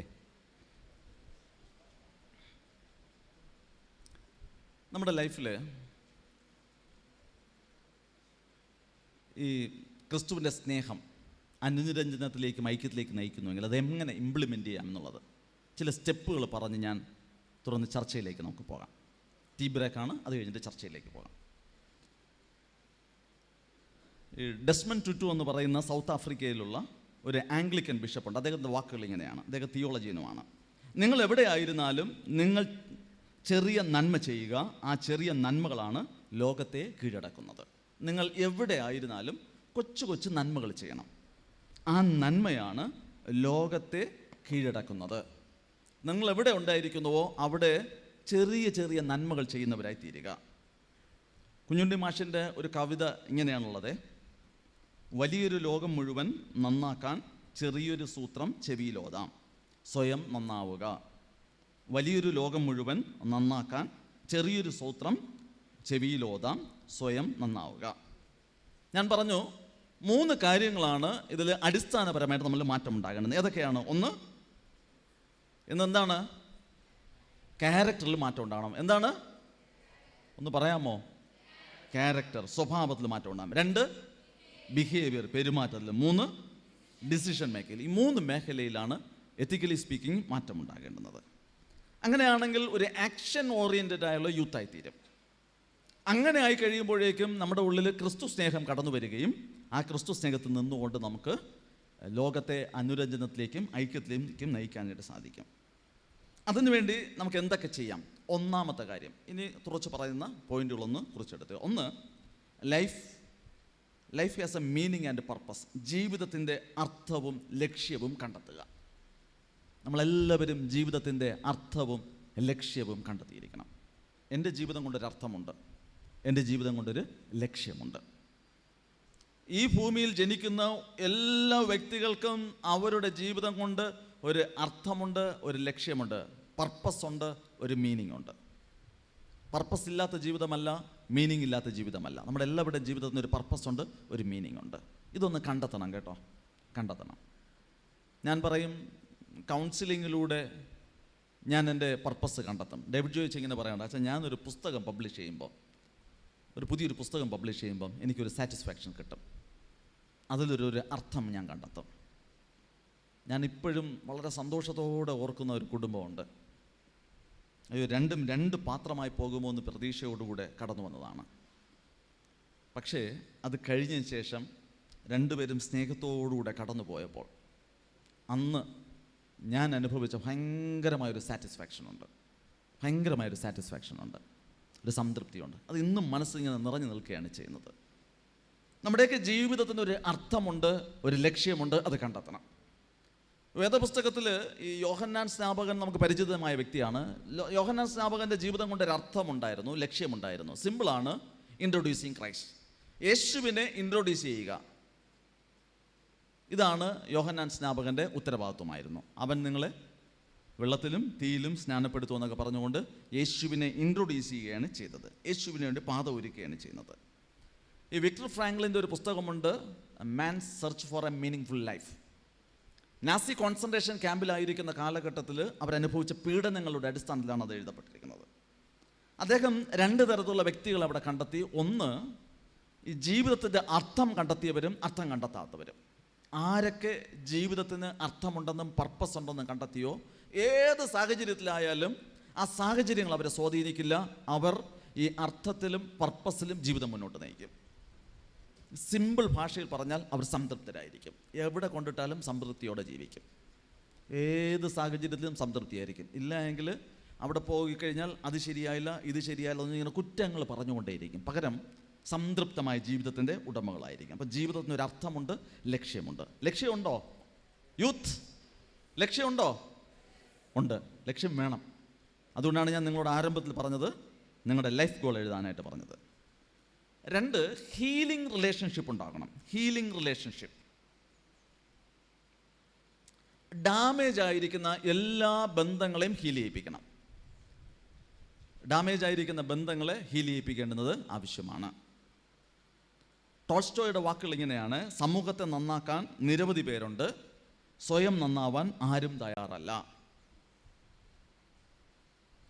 സമൂഹത്തെ നന്നാക്കാനുള്ള ഏക വഴി സ്വയം നന്നാവുക എന്നതാണ്. സമൂഹത്തെ നന്നാക്കാൻ ധാരാളം വഴികൾ, നന്നാക്കാൻ നിരവധി പേരുണ്ട്, സ്വയം നന്നാവാൻ ആരുമില്ല. സമൂഹത്തെ നന്നാക്കാനുള്ള ഏക വഴി സ്വയം നന്നാവുക എന്നതാണ്. റിക്കൺസിലിയേഷൻ ഏറ്റവും അത്യാവശ്യമാണ്. അപ്പോൾ ഹീലിംഗ് റിലേഷൻഷിപ്പ്, അതാണ് റിക്കൺസിലിയേഷൻ. സൗഹൃദങ്ങളെ വീണ്ടെടുക്കുക. ഞാൻ ഒറ്റ ചോദ്യം, ചിലർ അപ്പനോടും അമ്മയോടും പിണങ്ങിയിരിപ്പുണ്ട്. നിർത്തിക്കൊള്ളണം. ഫസ്റ്റ് സ്റ്റെപ്പ് അതാണ്. ഞാൻ പറഞ്ഞു, എത്തിക്കലി സ്പീക്കിംഗ്, സ്വഭാവത്തിൽ, പെരുമാറ്റത്തിൽ, ഡിസിഷൻ മേക്കിങ്ങിൽ, ഈ 3 മേഖലയിലാണ് മാറ്റം ഉണ്ടാകേണ്ടത്. ഈ 3 മേഖലയിൽ നിങ്ങൾക്ക് മാറ്റമുണ്ടാകുമ്പോൾ നിങ്ങൾ ഓട്ടോമാറ്റിക്കലി ചേഞ്ചിങ് ഏജൻ്റായി മാറും. അപ്പോൾ ഹീലിംഗ് റിലേഷൻഷിപ്പ് ഉണ്ടാകണം. അപ്പനോടും അമ്മയോടും ആരെങ്കിലും പിണങ്ങിയിരിക്കുന്നുണ്ടെങ്കിൽ സ്റ്റോപ്പ് ചെയ്തോളണം. ചിലരൊക്കെ തന്നെ പപ്പയോട് മിണ്ടാതിരിക്കുന്നവരുണ്ട്, അമ്മയോട് മിണ്ടാതിരിക്കുന്നവരുണ്ട്. Stop it. കാര്യമൊന്നറിയാമോ? നമുക്ക് ഗുണമില്ല. എഫ് ലേഖനം ഇങ്ങനെ പറഞ്ഞു, നിനക്ക് ദീർഘായുസ്സുണ്ടാകാനും അയ്യോ, എഫ് ലേഖനം 6-ാം അധ്യായത്തിൽ നിനക്ക് ദീർഘായുസ്സുണ്ടാകാനും നന്മയുണ്ടാകാനും അപ്പനെയും അമ്മയും ബഹുമാനിക്കുക. അപ്പോൾ അപ്പനെയും അമ്മയും ബഹുമാനിച്ചാൽ എന്തൊക്കെ ഉണ്ടാകും? ദീർഘായുസ്സുണ്ടാകും, നന്മയുണ്ടാകും. Opposite word. അപ്പനെയും അമ്മയും ബഹുമാനിക്കാത്തവർക്ക് ദീർഘായുസിൻ്റെ ഓപ്പോസിറ്റ് വേർഡ് അല്പായുസ്. നന്മയുടെ ഓപ്പോസിറ്റ് വേർഡ് തിന്മ. ഹീലിംഗ് റിലേഷൻഷിപ്പ് ഉണ്ടാകണം. സഹോദരങ്ങളോടുള്ള പിണക്കം വേണ്ട. സഹോദരങ്ങളോട് പിണക്കം സ്റ്റോപ്പ് ചെയ്യണം. ഞാൻ ഈ കൗൺസിലേഴ്സ് ഡയറി എന്ന് പറയുന്ന ഒരു ഇത് വായിച്ചിട്ടുണ്ട്, ഒരു പുസ്തകം. അതിനകത്ത് പറയുന്നൊരു സംഭവമുണ്ട്. 2 സഹോദരങ്ങൾ, ഒരു വീട്ടിൻ്റെ അപ്പുറത്തും ഇപ്പുറത്തും താമസിക്കുന്നവർ എന്ന് പറഞ്ഞാൽ ഇവിടെ ഒരു വീട്, റോഡ്, അപ്പുറത്ത് അടുത്ത സഹോദരൻ. മൂത്ത സഹോദരനും ഇളയ സഹോദരൻ തമ്മിൽ പിണക്കമാണ്, വസ്തുതർക്കം. ഇളയ സഹോദരൻ മൂത്ത സഹോദരനെതിരായിട്ട് കേസ് കൊടുത്തു. അവൻ എൻ്റെ വസ്തു എടുത്തിരിക്കുന്നു എന്ന് കേസ് കൊടുത്തു. തൽഫലമായിട്ട് ഇവർക്ക് പരസ്പരം മിണ്ടാൻ പറ്റാതെ കേസും വഴക്കുമായിട്ട് മുന്നോട്ട് പോവുകയാണ്. കുറേ ദിവസം കഴിഞ്ഞപ്പോഴേക്കും കേസ് കൊടുത്ത് ഇളയ സഹോദരന് വയറിലൊരു വേദന, ഈ കുടലിൽ ചെറിയ ചെറിയ കുരുക്കൾ ഉണ്ടാകുന്നു. അങ്ങനെ CMC വെല്ലൂരിൽ പോയി ട്രീറ്റ്മെൻറ്റുകൾ എടുത്തു. 2 ആഴ്ച 3 ആഴ്ച അവിടെ താമസിക്കും, ട്രീറ്റ്മെൻറ്റ് എടുക്കും, പൂർണ്ണ സുഖം പ്രാപിക്കും, വീട്ടിൽ വരും. ക്യാൻസർ ആണെന്നാണ് മനസ്സിലാക്കിയത്. പക്ഷേ നാട്ടിൽ വരും, 2 ആഴ്ചയോ 1 മാസം കഴിയുമ്പോൾ വീണ്ടും ഇത് വർദ്ധിക്കും. അങ്ങനെ വീണ്ടും CMCയിൽ പോകും. അവസാനം അവിടെ നിന്ന് ഡോക്ടർ പറഞ്ഞു കൗൺസിലിങ്ങിന് വിധേയമാകാം. അങ്ങനെ ഒരു കൗൺസിലറാണ് തൻ്റെ എക്സ്പീരിയൻസ് എഴുതിയിരിക്കുന്നത്. കൗൺസിലർ പറഞ്ഞു, എന്താണ് പ്രശ്നം? ആരോടെങ്കിലും ക്ഷമിക്കാനുണ്ടോ? ഈ സഹോദരൻ പറഞ്ഞു, എനിക്ക് എൻ്റെ ജ്യേഷ്ഠനോട് ഇങ്ങനൊരു പിണക്കമുണ്ട്. അദ്ദേഹം പറഞ്ഞു, 1 ജ്യേഷ്ഠനോട് ക്ഷമിക്കണം, 2 കേസ് പിൻവലിക്കണം. 1 മനസ്സിൽ ക്ഷമിക്കണം, 2 കേസ് പിൻവലിക്കണം, 3 പോയി കണ്ട് അനുരഞ്ജനത്തിലെത്തണം. ഇത് 3 ചെയ്തു. കേസ് ആദ്യം ക്ഷമിച്ചു, കൗൺസിലറുടെ മുമ്പ് വെച്ച് ക്ഷമിച്ചു. 2 എന്ത് ചെയ്തു? കേസ് പിൻവലിച്ചു. 3 ജ്യേഷ്ഠൻ്റെ അടുക്കിലേക്ക് പോയി കെട്ടിപ്പിടിച്ചു, കരഞ്ഞു, മാപ്പ് പറഞ്ഞു. പിന്നെ ഈ മനുഷ്യന് ഈ കുടലിലുണ്ടാകുന്ന കുരു, ആ ഒരു പ്രശ്നം, ഈ രോഗം ഉണ്ടായിട്ടില്ല എന്നാണ് പറഞ്ഞിരിക്കുന്നത്. ഹീലിംഗ് റിലേഷൻഷിപ്പ് ഉണ്ടാകണം. 3 ഫർഗീവ്നെസ്, ക്ഷമിക്കണം. റിക്കൺസിലിയേഷനിലേക്കും യൂണിറ്റിയിലേക്കും പോകുന്ന സെൻട്രലായ കാര്യം ഏതാണെന്ന് ചോദിച്ചു കഴിഞ്ഞാൽ ഫർഗീവ്നെസ് ആണ്, ക്ഷമിക്കുക എന്നുള്ളതാണ്. ദൈവസന്നിധിയിൽ തെറ്റുകൾ ഏറ്റുപറഞ്ഞുപേക്ഷിക്കുക. അങ്ങനെ പറഞ്ഞാൽ ദൈവം ക്ഷമിക്കും, മറക്കും, പൂർണ്ണമായും മായ്ച്ചു കളയും. നാം മറ്റുള്ളവരോട് തെറ്റ് ചെയ്തിട്ടുണ്ടെങ്കിൽ ക്ഷമിക്കുക, ക്ഷമ ചോദിക്കുക. ഞാൻ എൻ്റെ ജീവിതത്തിൽ ഈ അനുഗ്രഹത്തിന് തടസ്സമായിരിക്കുന്ന ഘടകങ്ങളെക്കുറിച്ച് പഠിച്ചപ്പോൾ അതിൽ ഈ പണ്ട് കാലത്ത് ചെയ്തിട്ടുള്ള പല തെറ്റുകളും അനുഗ്രഹത്തിന് തടസ്സമാണെന്ന് ഞാൻ മനസ്സിലാക്കിയിട്ട് ഞാൻ അടുത്ത കാലത്ത് ഞാൻ അറിഞ്ഞോ അറിയാതെയോ ചെയ്തു പോയ മറ്റൊരാളുടെ പ്രേരണ മുഖേന ചെയ്തു പോയ ഒരു തെറ്റ് ഞാൻ തിരുത്താൻ, കുറേ തെറ്റുകൾ തിരുത്തിയത് ഒരു തെറ്റ് തിരുത്തിയ ഞാൻ ഓർക്കുന്നുണ്ട്. ഞാൻ ആ വ്യക്തിയെ വിളിച്ചിട്ട് പറഞ്ഞു, ഞാൻ ഇന്ന അച്ഛനാണ്, എനിക്കൊരു ദിവസം വീട്ടിലോട്ട് വരണം, ഒന്ന് സംസാരിക്കണമെന്ന്. ഇല്ല, ഇപ്പോൾ പറഞ്ഞാൽ മതി. ഇല്ല, എനിക്ക് നേരിട്ട് കണ്ട് പറയാനുള്ളതാണ്. ഇല്ല, പറഞ്ഞാൽ മതി. ഞാൻ പറഞ്ഞു, ഞാൻ അന്ന് ഇങ്ങനെ ഒരു തെറ്റ് ചെയ്തു, എന്നോട് ക്ഷമിക്കണം. നിങ്ങൾക്കറിയാമോ, ആ മനുഷ്യൻ, ഈ സംഭവം നടന്നിട്ട് ഒരു 25 26 വർഷം പഴക്കം വരും. ഇന്നും അദ്ദേഹം ഓർത്തിരിക്കുന്നു. അദ്ദേഹം വളരെ ഭംഗിയായിട്ട് ആ സംഭവം നരേറ്റ് ചെയ്തു. ഞാൻ മനസ്സിലാക്കി, ഡീപ്ലി അദ്ദേഹത്തിന് വൂണ്ടഡാണ്. ഞാൻ പറഞ്ഞു, എന്നോട് ക്ഷമിക്കണം, എൻ്റെ അറിവില്ലായ്മയുടെ കാലത്ത് ഞാൻ തെറ്റ് ചെയ്തു പോയതാണ്, സോറി. അദ്ദേഹം പറഞ്ഞു, നീ ഇപ്പോൾ പറഞ്ഞല്ലോ, മതി, നീ പറഞ്ഞല്ലോ, ഞാൻ ക്ഷമിച്ചിരിക്കുന്നു എന്ന് പറഞ്ഞു.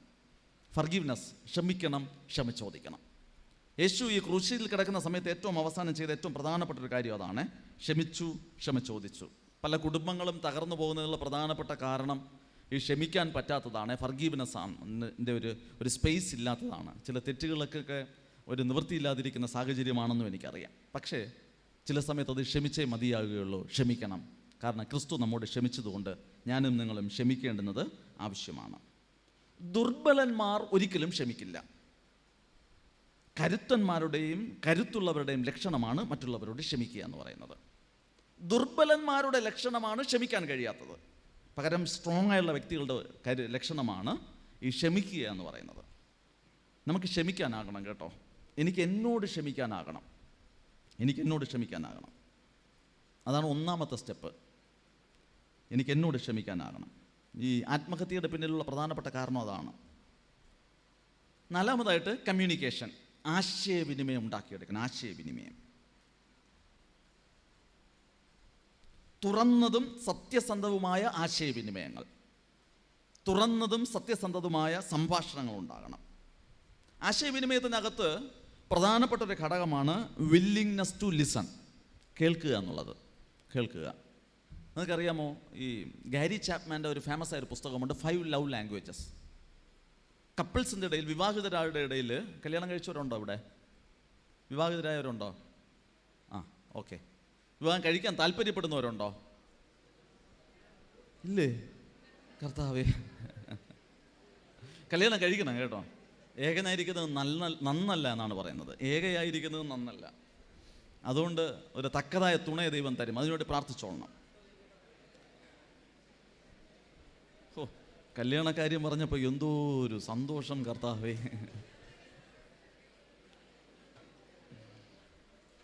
ഈ ഗാരി ചാപ്മാൻ 5 ലവ് ലാംഗ്വേജസിനെ കുറിച്ച് പറയുന്നു. കുടുംബജീവിതത്തിനകത്തുള്ള ഏറ്റവും വലിയ പ്രശ്നം സ്നേഹമില്ലാത്തത് കൊണ്ടല്ല, പകരം ഈ പങ്കാളിയുടെ ആവശ്യം ഇന്നതാണെന്ന് അറിഞ്ഞ് കൊടുക്കാത്തത് കൊണ്ടാണ്.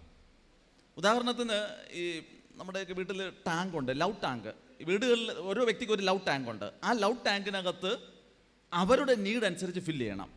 വീട്ടിലുള്ളത് വാട്ടർ ടാങ്കാണ്. വാട്ടർ ടാങ്ക് പെട്രോൾ അടിച്ചാൽ പറ്റില്ല, പെട്രോൾ ടാങ്കിൽ ഡീസൽ അടിച്ചാൽ പറ്റില്ല. ഇതുപോലെ ഓരോരുത്തർക്കും ആവശ്യമായിരിക്കുന്നത് 5 ലവ് ലാംഗ്വേജസ് ആണ് പറയുന്നത്. വിവാഹിതരാകാൻ പോകുന്നവർ ഇതൊന്ന് മനസ്സിലാക്കിയിരിക്കണം. വിവാഹം കഴിഞ്ഞവർ ഇത് മനസ്സിലാക്കണം. സ്നേഹമില്ലാത്തത് കൊണ്ടല്ല, പകരം നമ്മൾ കൊടുക്കുന്ന സ്നേഹമല്ല അവർ പ്രതീക്ഷിക്കുന്നത്. അതാണ് പ്രശ്നം. അപ്പോൾ കമ്മ്യൂണിക്കേഷൻ അതാണ് ഉദ്ദേശിക്കുന്നത്. തുറന്ന സംസാരം ഉണ്ടാകണം. വില്ലിങ്നെസ് ടു ലിസൺ, കേൾക്കുവാനുള്ള മനസ്സുണ്ടാകും. കേൾക്കുമ്പോൾ എന്തൊക്കെ ശ്രദ്ധിക്കണം? Verbal and non verbal expression ശ്രദ്ധിക്കണം. കേൾക്കുമ്പം വെർബലും നോൺ വെർബലും എക്സ്പ്രഷൻ ശ്രദ്ധിക്കണം. ഈ സ്ത്രീകളെക്കുറിച്ച് ഇങ്ങനെ പറയുന്നത്, സ്ത്രീകൾ ഒരു ദിവസം 20,000 വാക്കുകൾ സംസാരിക്കും. 20,000 വാക്കുകൾ സംസാരിക്കുന്നവർ സ്ത്രീകൾക്ക് ഉന്മേഷമുണ്ടാകും. പുരുഷന്മാർ ഒരു ദിവസം 7,000 വാക്കുകൾ ഉപയോഗിക്കും. സംസാരിക്കുന്നവർ പുരുഷന്മാർക്ക് ക്ഷീണമുണ്ടാകും. അതുകൊണ്ടാണല്ലോ ഈ സ്ത്രീകൾ ഉറങ്ങുമ്പോൾ വാ അടയ്ക്കുമെങ്കിൽ എപ്പോഴടയ്ക്കും, അല്ലെങ്കിൽ എപ്പോഴും ഇങ്ങനെ കലിബില അലച്ചുകൊണ്ടിരിക്കും. കാരണം ഇവർക്ക് സംസാരിക്കുന്നവരും ഉന്മേഷം ഉണ്ടാകുകയാണ് ചെയ്യുന്നത്. സംസാരിക്കുന്നതിലൂടെയാണ് അവരവരുടെ പ്രശ്നങ്ങളിൽ നിന്ന് പരിഹാരം കണ്ടെത്തുന്നത്. അപ്പോൾ റിക്കൺസിലിയേഷനിലേക്ക് നയിക്കുന്ന വളരെ പ്രധാനപ്പെട്ട കാര്യമാണ് ഈ കമ്മ്യൂണിക്കേഷൻ എന്ന് പറയുന്നത്. അതിൽ ലിസണിങ് വളരെ പ്രധാനപ്പെട്ടതാണ്. Listening the content, listening the meaning, listening the feeling. Listen ചെയ്യുമ്പോൾ കണ്ടന്റ് ശ്രദ്ധിക്കണം, എന്താണ് പറയുന്നത്, അതിൻ്റെ അർത്ഥം എന്താണെന്ന് ശ്രദ്ധിക്കണം, അതിനകത്തുള്ള ഫീലിംഗ്, ഇമോഷൻസ് എന്താണെന്ന് ശ്രദ്ധിക്കണം. 3 കാര്യങ്ങൾ ശ്രദ്ധിച്ചിരിക്കണം. ഇത് ഇത്രയും ശ്രദ്ധിച്ച് ഇടപെട്ടാൽ മാത്രമേ ഈ ഒരു മാറ്റം നമ്മളുണ്ടാകുകയുള്ളൂ. അഞ്ചാമത്തെ കാര്യം,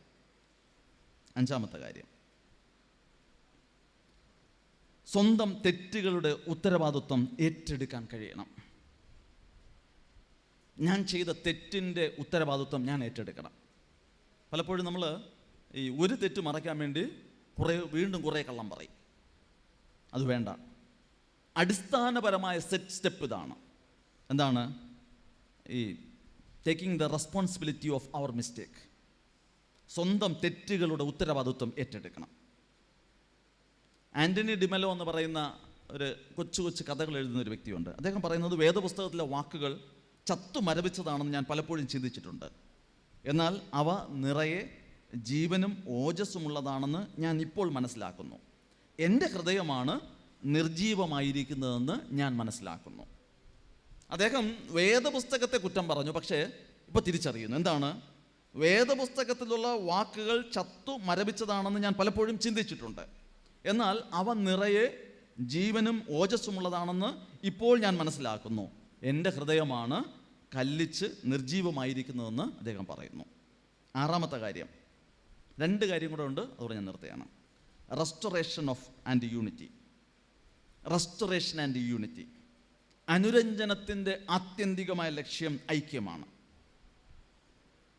റെസ്റ്റോറേഷൻ, വീണ്ടെടുപ്പ്, ഐക്യത്തിൻ്റെ വീണ്ടെടുപ്പ്, അതിനോട് നമ്മൾ പരിശ്രമിക്കണം. നഷ്ടപ്പെട്ടു പോയ ഐക്യം തിരിച്ചെടുക്കുവാനായിട്ട് നമ്മുടെ ഒരു പരിശ്രമം ഉണ്ടാകണം. താല്പര്യത്തോടുകൂടെ പരിശ്രമിക്കണം. ഐക്യമില്ലായ്മയാണ് ഏറ്റവും വലിയ പ്രശ്നം. അപ്പോൾ റെസ്റ്റോറേഷൻ ഓഫ് യൂണിറ്റി ഉണ്ടാകണം. ഏറ്റവും അവസാനമായി ഗ്രാറ്റിറ്റ്യൂഡ്. നന്ദിയുള്ളവരായി, കൃതജ്ഞതയുള്ളവരായി നമുക്ക് മുന്നോട്ട് പോകാൻ സാധിക്കണം. എൻ്റെ ജീവിതത്തിലെ അനുഗ്രഹങ്ങളെ, നന്മകളെ, അവസരങ്ങളെ ഓർത്ത് നന്ദിയുള്ളവരായി തീരുക. നമ്മൾ ദിവസവും ഗ്രാറ്റിറ്റ്യൂഡ് ജേണൽ എഴുതാനായിട്ട് പറയും. മൈൻഡ് പവർ പഠിക്കുമ്പോൾ അതാണ് പറയുന്നത്. രാവിലെ എഴുന്നേറ്റിട്ട് ഒരു ശ്വാസമൊക്കെ നല്ല രീതിയിൽ ദീർഘശ്വാസം വിട്ടിട്ട്, ദൈവമേ ഈ പ്രഭാതത്തിനായി നന്ദി, എനിക്ക് നൽകിയ ആരോഗ്യത്തിനായി നന്ദി, എൻ്റെ പാരൻസിനായി നന്ദി, എനിക്ക് ലഭ്യമായി തരുന്ന ഫുഡിനായി നന്ദി, എനിക്ക് ലഭ്യമായി തരുന്ന അവസരങ്ങൾക്കായി നന്ദി. എനിക്ക് നിങ്ങളോട് ഗ്രാറ്റിറ്റ്യൂഡാണ്. കാരണം നിങ്ങൾ എന്നെ കേട്ടല്ലോ, ഇത്രയും നേരം നിങ്ങളെന്നിങ്ങനെ കേട്ടുകൊണ്ടിരുന്നുവല്ലോ. നിങ്ങളോട് എനിക്ക് ഗ്രാറ്റിറ്റ്യൂഡാണുള്ളത്. ഗ്രാറ്റിറ്റ്യൂഡ്, അപ്പനോട് ഗ്രാറ്റിറ്റ്യൂഡ്. ഞാൻ ഈ ഭൂമിയിൽ ഒരു മനുഷ്യനായി ജനിക്കുവാൻ എനിക്ക് ജീവനാംശം തന്ന അപ്പനോട്, എന്നെ ഈ ഭൂമിയിൽ ഒരു അംഗമായി തീരുവാൻ എനിക്ക് ജീവനാംശം തന്ന അമ്മയോട് എനിക്ക് ഗ്രാറ്റിറ്റ്യൂഡ്. എനിക്ക് കൂട്ടായിരുന്ന എൻ്റെ സഹോദരനോട് ഗ്രാറ്റിറ്റ്യൂഡ്. എൻ്റെ ഭാര്യയോട്, എൻ്റെ മക്കളോട്, എൻ്റെ സഹോദരങ്ങളോട്, എനിക്കിന്ന് എന്നോടൊപ്പം ഇവിടെ ഇരുന്ന് അധ്യക്ഷപീഠം അലങ്കരിച്ച, സ്വാഗതം പറഞ്ഞ, നന്ദി പറഞ്ഞ, ഇങ്ങനെ അവസരമൊരുക്കിയ എല്ലാവരോടുമുള്ള ഗ്രാറ്റിറ്റ്യൂഡ്. ശ്വസിക്കുന്ന വായുയോട്, കുടിക്കുന്ന വെള്ളത്തോട് എല്ലാം തന്നെ നമ്മൾ കൃതജ്ഞതയുള്ളവരായിരിക്കണം. ഈ ഒരു കൃതജ്ഞതാ മനോഭാവം നമ്മുടെ ജീവിതത്തെ അർത്ഥപൂർണ്ണമാക്കി തീർക്കും. ലോകത്തെ അനുരഞ്ജനത്തിലേക്കും ഐക്യത്തിലേക്കും നയിക്കുന്ന ക്രിസ്തു സ്നേഹം നമ്മുടെ ജീവിതത്തിൽ വെളിപ്പെട്ട് വരേണ്ടത് ആവശ്യമാണ്. ഞാനും നിങ്ങളും അതിൻ്റെ ചാലകങ്ങളായി തീരണം. ചാലകങ്ങളായി തീരുന്നതിന് പ്രധാനമായും വ്യക്തിപരമായി നമ്മൾ 3 മേഖലയിലാണ് മാറ്റമുണ്ടാകേണ്ടതെന്ന് പറഞ്ഞു. 1, നമ്മുടെ സ്വഭാവത്തിൽ മാറ്റം ഉണ്ടാകുക. 2, പെരുമാറ്റത്തിൽ. 3, ഡിസിഷൻ മേക്കിങ്ങിൽ. ഈ മാറ്റങ്ങൾ ഉണ്ടാക്കിക്കൊണ്ട് ദൈവകൃപയിൽ ആശ്രയിച്ചുകൊണ്ട് മുന്നോട്ട് വന്ന് ദൈവം സഹായിക്കട്ടെ. തുടർന്ന് നമ്മൾ വീണ്ടും ഡിസ്കഷനിൽ, ടീ ബ്രേക്ക് കഴിഞ്ഞ് ഡിസ്കഷനിലേക്കും മറ്റും പോകുന്നതാണ്. Thank you.